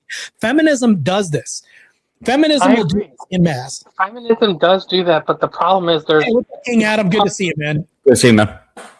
Parts of feminism which are extreme, which push way past that bound, and they don't want equalness. They want a matriarchal system. They'll tell you, if a baby is born a male, I'll agree with you. Actually, I'll even bite the bullet. They don't want equality. Even King will probably agree that they don't want this, but they will sell you equality and say, oh, we're just coming to say that's the Trojan horse. They come and they say they want equal treatment. They just want us to be treated the same. But in the end, they abdicate all the responsibility, all the traditional roles, and they want men to be slave to gender roles the whole time. Yeah. That's not equality, but they have to meet us in the middle and present equality for us to buy the lie. Is that not true? No, because not all of them present even equality. Like, and that's the thing. I've debated feminists Well, on because this. they passed equality at that point to where they're in the So position they had to go through equality to do so, and us to buy that. No, Marte, here's the thing. So I brought up there's a big gap. There's a big gap when it comes to women in positions in certain fields where they'll occupy the higher paying positions in those fields, which are typically men dominated. And I had this debate with a feminist, and I said, hey, like, why, women only want the top positions. They don't want to do X, Y, Z. And she said, yeah, we don't want to do that. So men have to do that. They're not advocating for egalitarianism. No, wait, hold on. At that point, it's not, but you had to go through egalitarianism to get there. Anyways, King, welcome to the stream. Appreciate it, man. You have 2 cents to offer to this conversation we're having. Yeah, man. I was kind of chiming in a little bit in the chat, but I don't know if you were seeing that. But ultimately, even if let's just grant that they do not believe that's egalitarianism, they still sell that as a lie to other feminists who then think, oh, well, men are the oppressors. So the only way for us to actually rise to that is to actually oppress them and to bring them to our level, basically. And that is actually how egalitarianism works in their mind, because it's accelerationism. While I completely agree with you that a lot of radical feminists do that, through misandry or whatever, that is how they view it. They will absolutely completely subvert the whole concept of being nice in order to be there, because how else would they do it? It's through force, and that is their version of force. That's how women operate, because they otherwise they have to appeal to men. So King, here's what I would say to you, King, because I hear what you're saying, but here's the problem: is that I'll be right back. They will not acknowledge it and say, oh, yeah, in order for egalitarianism, which the definition of it is a system, so we're talking about a legal system and framework where everybody has equal rights and opportunities. They will not say, in order to usher that forth, we have to be the ones that oppress you. That they... But well, typically, here's the thing, though, is it depends as to which kind of feminist you're talking to. But some will outwardly say that they are open to that. Obviously, because that's the type that you're pointing to. So absolutely 100% agree. They're not egalitarianists. They're matriarchists. They're saying, hey, we want to be in control. But the reason why, okay, hold on. It's because of the fact that they already believe that there's too many within the patriarchal role. So thus they have to equalize it to get that egalitarianism. That's why. They need to take over those CEO positions. They believe in removing them. Yeah, and we can see that now with DEI. Women are like, hey, we need more CEO women because we need equal representation. Yeah, that's the only way they can reach that fence that Marte was talking about. If you remove those positions of men within the patriarchy, so of course they want to be at the top. You can't match their level if you're down to being non-work girl boss. There's no way. Look, I don't disagree with you guys that in the practice of sameness, women are going to receive privilege because they don't want the obligations that come with it or responsibilities. We would agree with you. I understand what you guys are saying there, but what I'm saying is that there's groups that are not advocating for sameness, and it's the radical feminists that are saying we want to oppress. Men should be slaves. If a baby's born as a man, you should get rid of it. That's not they're using accelerationism. That's all it is, dude. It's accelerationism. Yeah. Like, I hate to say it, but that's how it is. And all I'm saying is that when Marte says that both of these people have the idea of egalitarianism in mind, I'm saying no. Definitionally, they don't. No. They use that as the first step. The end goal is egalitarianism. They have to use the acceleration piece to get there in the end. That's how they use it. That's why. That's all it is. But it's an assumption. The thing is, you're assuming that the people. No. Why else would they? Why else would they want the higher positions? Why else would they want? Why else would they want to oppose all the opposition of all the men that are oppressing them? They must meet that force in oppressing them back. So that's their version of egalitarianism. And I bring up something because I saw there was a clip where a lot of feminists were saying this and advocating that if a baby's born male, you shouldn't take care of it and let it, to his own devices or whatever.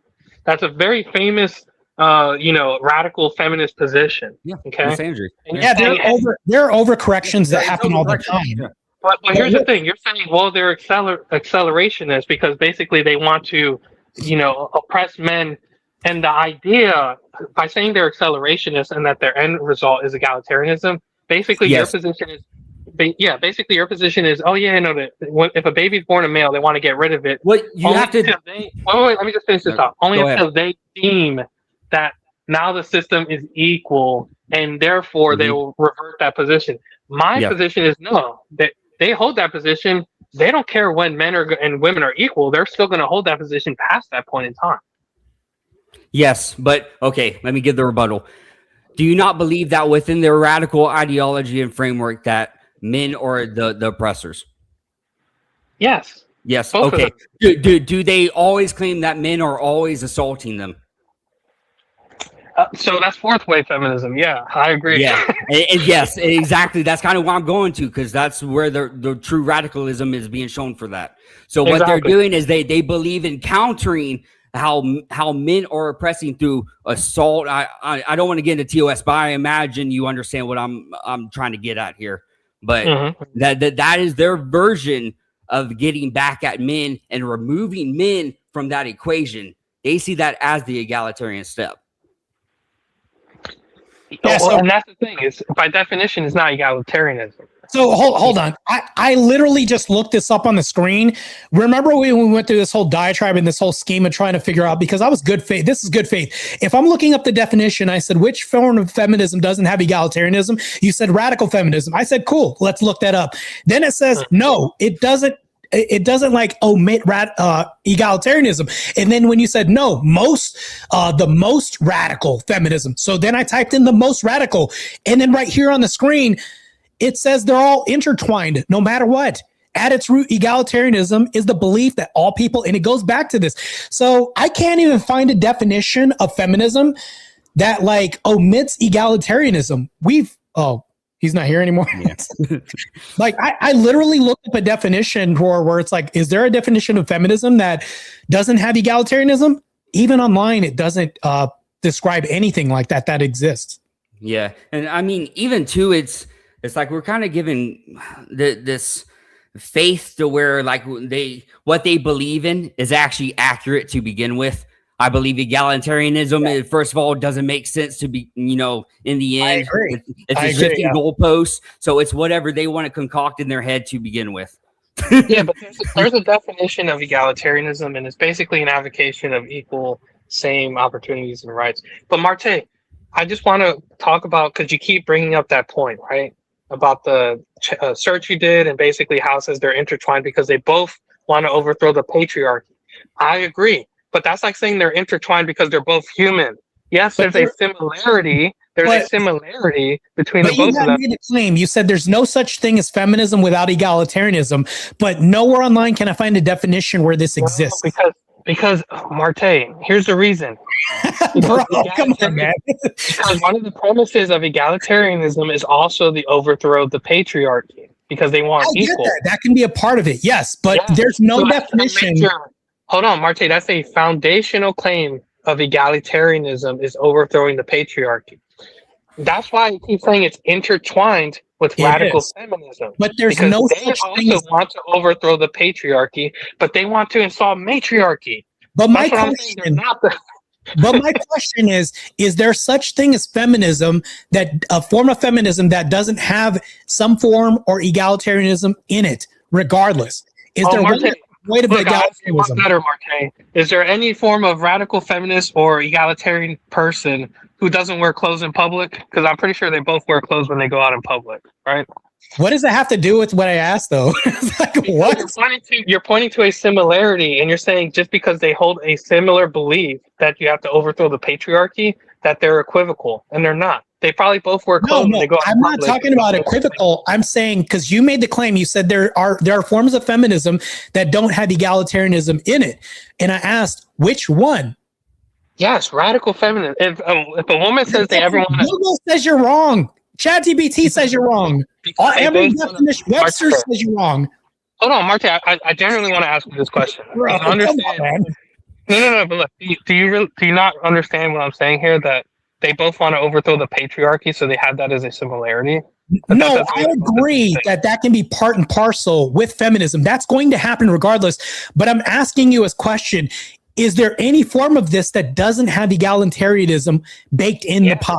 So what's egalitarianism, Martin? I'm asking you, can you answer the question? Can you tell me which form of feminism doesn't have egalitarianism baked in the pie? Marte, I said this like 1,000 times. So I think you tell me what egalitarianism is, Hold on, Marte. can you answer the question? Can you answer that question? Because you're dodging right now. I'll answer it again, Marte. I'm not dodging.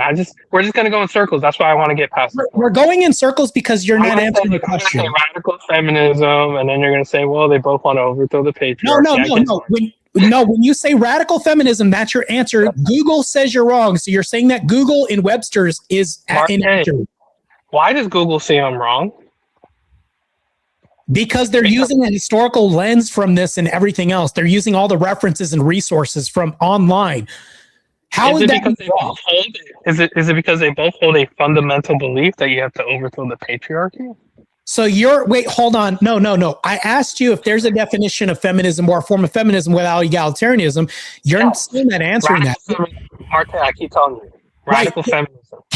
All right, well, show me online where it says that anywhere. Can you show me online anywhere where it says this? Yes, Marte. So in your Google search that you brought up, it says they're intertwined because they both want to overthrow the patriarchy. Right, okay? Right. And I say, yes, I agree. That's also true. But the problem is when radical feminists say we want to institute a matriarchy, that is no longer egalitarianism. No. Hold on. I'm asking you for one that doesn't. I'm asking you for one that doesn't have egalitarianism in it. Let's be more basic and broad with this. All right, one that doesn't, because the two ones you gave me have egalitarianism woven in this. So Marte, when radical feminists say if a baby is born male, you get rid of it, how's that egalitarianist? You keep going back to the non sequitur. Come on, bro. This is crazy. How's that an egalitarian position? Let me ask you a question. If you were to try to overthrow the patriarchy, would you try to establish a matriarchy in the time being? Well, here's the thing. I'm not a feminist, so I don't want to speculate on the feminist agenda here. I think Marte would be able to answer that. From our talk tonight, it seems Marte is more feminist than I would be, because I would, yeah. Well, what I'm basically asking is, don't you think that two things can happen at once to make it work? That's kind of my point. King, I apologize. I just wanted to throw that dig at Marte. Can you answer? Ask me your question again. I'll answer. Yeah. So, in order for you to get rid of the patriarchy, wouldn't you try to establish a matriarchy in the time being in order to make it equal? No. Then how would it become equal if there's a patriarchy? So, and here you're basically asking me to think like a feminist, but that's correct. Yes, you have to assume their ideology and their paradigm in order to understand it. Yeah. No, I get that. So I'm going to assume the feminist ideology here. Yeah. Marte, help me out if I'm wrong, okay? So I'm going to depend on you to correct me, Marte, because you're probably better at it than I am. But assuming the feminist ideology here, you don't have to establish a matriarchy to establish egalitarianism. By establishing a matriarchy, you've actually gone past the point of sameness or equalness. And you're saying, how else would you remove the patriarchy? You can only have two different genders in that situation.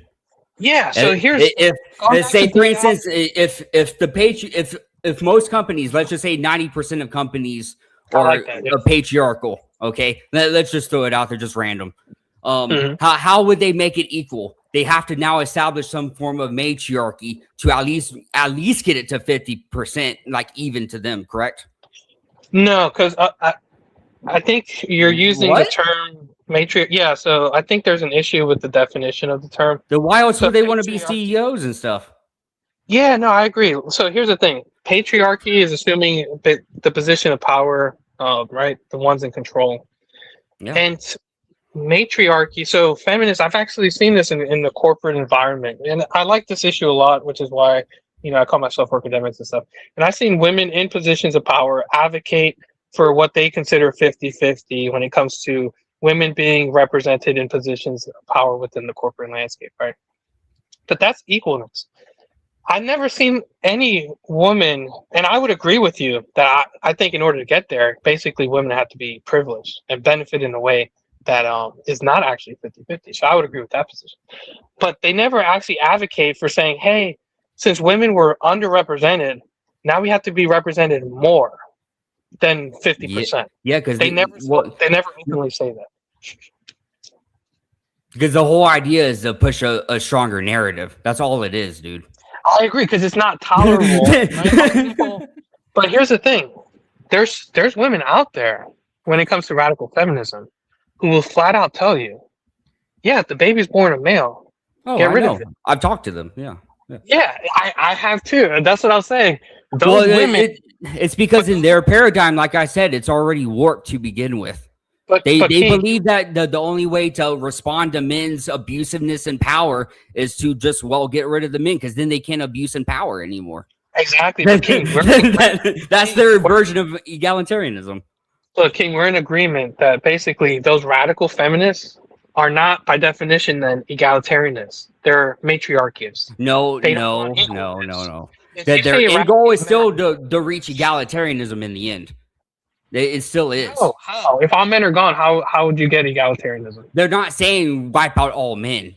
It's saying it's until men start to learn, until men start to behave how we ought them to behave to them, to us as women. They say if the baby's born a man, you get rid of it, right? So yeah, for the time being, that's generally how it goes.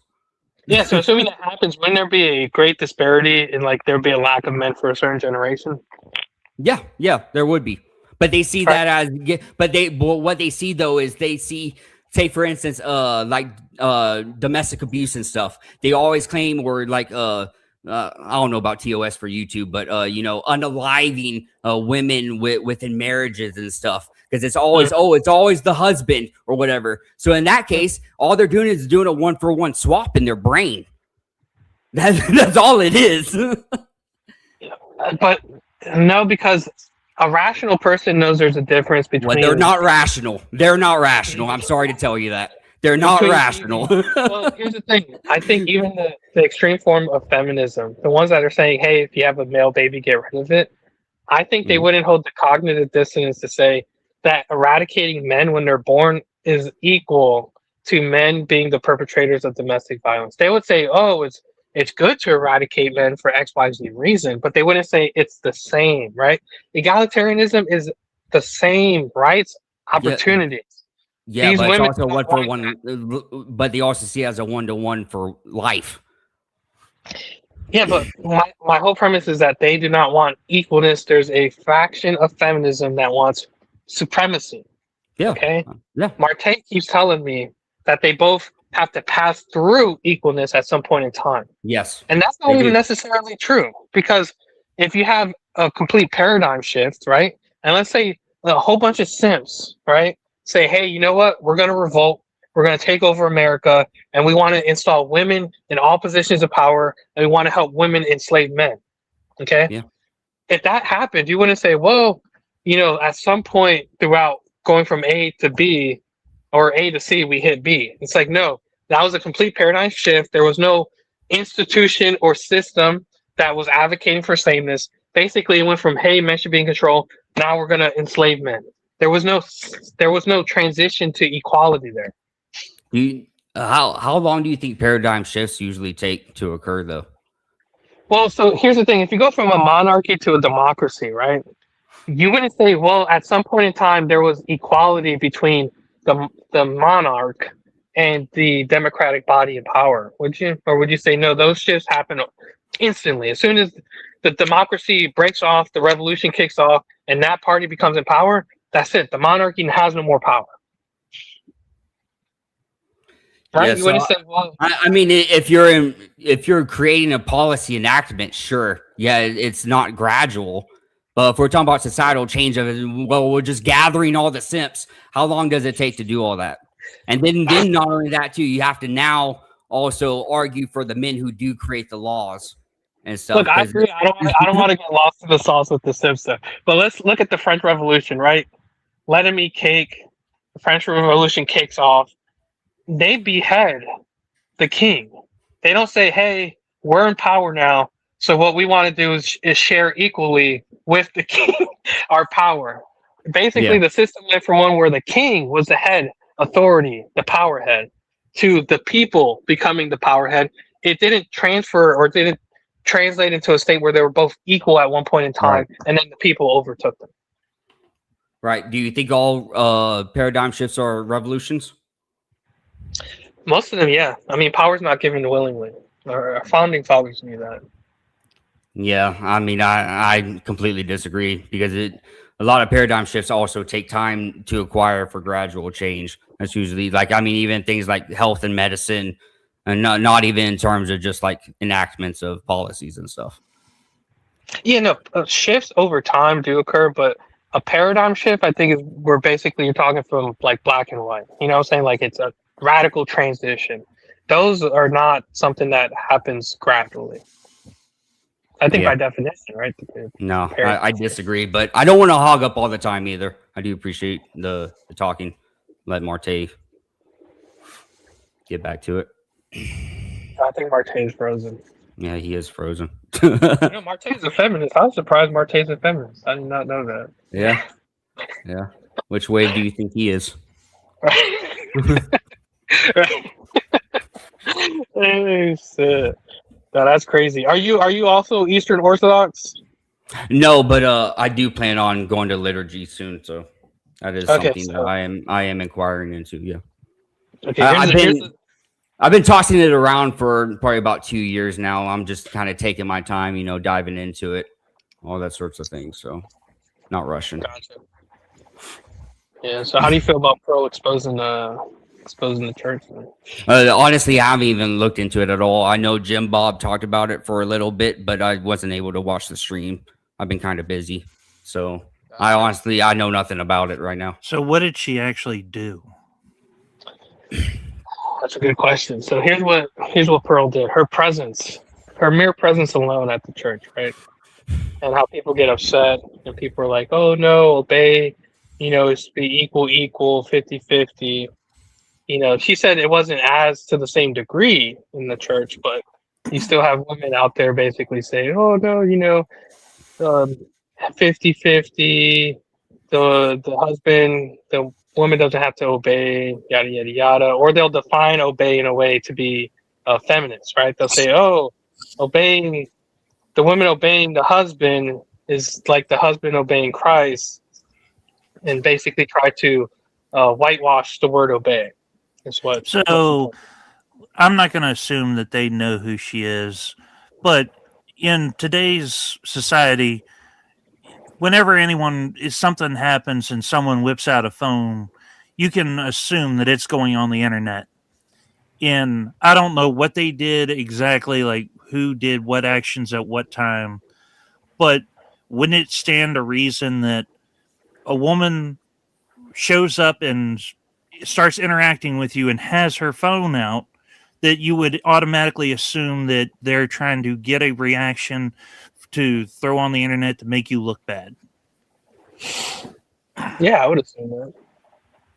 So would that not explain some of the behavior? Granted, I admit that But I that haven't doesn't seen have it, to but give wouldn't the it reaction, wouldn't that explain some of the behavior that you're claiming that they did? No, because you wouldn't act different just to give them content, would you? Like if I saw somebody recording me, it doesn't give me the right to act crazy or do something that differs from my actual belief system.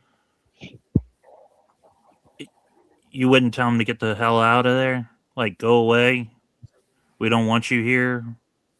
No. Like let's say somebody was advocating for the removal of DEI, right? And I saw that on the sidewalk and I'm walking, and I agree with that person. I would say, "Hey, Scram, what are you doing?" I'd be like, "Yeah, keep up the good fight." That would be my response. But what the sign? I don't remember. Wasn't her sign something that was against the beliefs of the Orthodox Church? No, it's just women should obey their husbands. So someone stands outside of an Orthodox church with a sign that says that you don't assume you wouldn't think that they realize that that's a troll, and just even if they don't realize it's a troll, they see someone with a sign in front of the church and a camera, and the last thing they want is to be on the internet for whatever reason. So, Well, if they were out there with the sign and it says Christ is good all the time, Christ is good. You think that gives them the right to like spur out on them because they have a sign, even though they agree with the position? what I'm getting at is, even though from what you're telling me, it sounds like the sign she had agrees with their position. So why would, if someone just randomly showed up in front of the church holding a sign that agreed with their beliefs with a camera, do you think that they're just there to like, yay Jesus, like, or do you think, and it's not even it's a false equivalency to be like, oh, hey, Jesus, and the women should obey their husbands, because you have one that's what's the term for it when people argue about shit, Irreconcilable differences? No, it's scandalous, or not scandalous. Anyway, but it's one of those things that if someone had a sign that said "Yay Jesus" in front of a church, your first thought is not gonna be that they're trying to stir shit. If they have a sign that holds a contentious belief that that part of the country doesn't agree with, they know, you can assume that they're not there for altruistic reasons. They're not there for your betterment. So it would stand to reason that a confrontation of some kind would ensue. No, I don't think you can make that claim. If somebody holds a sign that agrees with my beliefs, why would that cause me to essentially aggro or be hostile towards that person? Even assuming there are there with negative intent, like, okay, your sign agrees with my beliefs, but what's the problem? So, Marte, let me ask you this. Let's say it's you're at a bodybuilding event, and that's kind of a hard one as compared to like a regular sporting event, because it's not like you're going to get blown out in a random game. But let's just say you take a massive L. Like you thought you were going in there and you were either going to be first or at least place or something like that. And for whatever reason, you come in dead last. And then as you're walking out, you see the guy that came in first hold up a sign and says, "Yay, Marte." What would your initial reaction be? I don't know. Sorry, I got a message from the Word War Debate guys, and the guy texted me. He said, "We have Anton Miles checked up, and he has perfect connection now. Apparently, the storm passed, so we're ready whenever you are." I understand that this is kind of a spirited conversation, but I have a male feminist that I have to destroy, not just Mr. Work. I have an actual adversary. So we're going to continue this conversation. You know what? If you guys are still up, I'll open my channel up so we can continue this conversation. I know, Ben, that I didn't answer your question because I was too distracted to even hear what it was by the text message from the guy that runs Word War Debate. But I'm going to give you guys like 2 minutes if you guys want to say your piece, but I got to leave to get set up to start this debate. I promise you guys, I'm going to bring home a W. I'm going to destroy this guy because there's no way that this guy can say that modern feminism is helping modern dating. Like, I don't know, but that's what he's trying to debate, and he's trying to push whatever. You got it, man. And thank you for allowing me up. You don't even know me, and you're just like, let's throw him up. So I appreciate it, man. For sure, man. Yeah, no problem. Thanks for letting us up. King, by the way, too. And Bandit, you're always welcome, man. And Mr. Work, you're always welcome up here as well, too. So yeah, no, thank you, Marte. It's very generous of you to allow people on your platform and stuff. I appreciate you taking the time. Thank you. Yeah, and on that note, I got to get to war and kick some ass. that's what's got to happen. Yeah, America first and Christ is God. So, all right, man. I'm out of here and I'm going to defend Christianity at its base and I'm going to whoop some ass. So I'll talk to you guys later. All right, guys. I'll be on in a minute, but I have to get ready for war. So I'm out. Talk to you guys soon.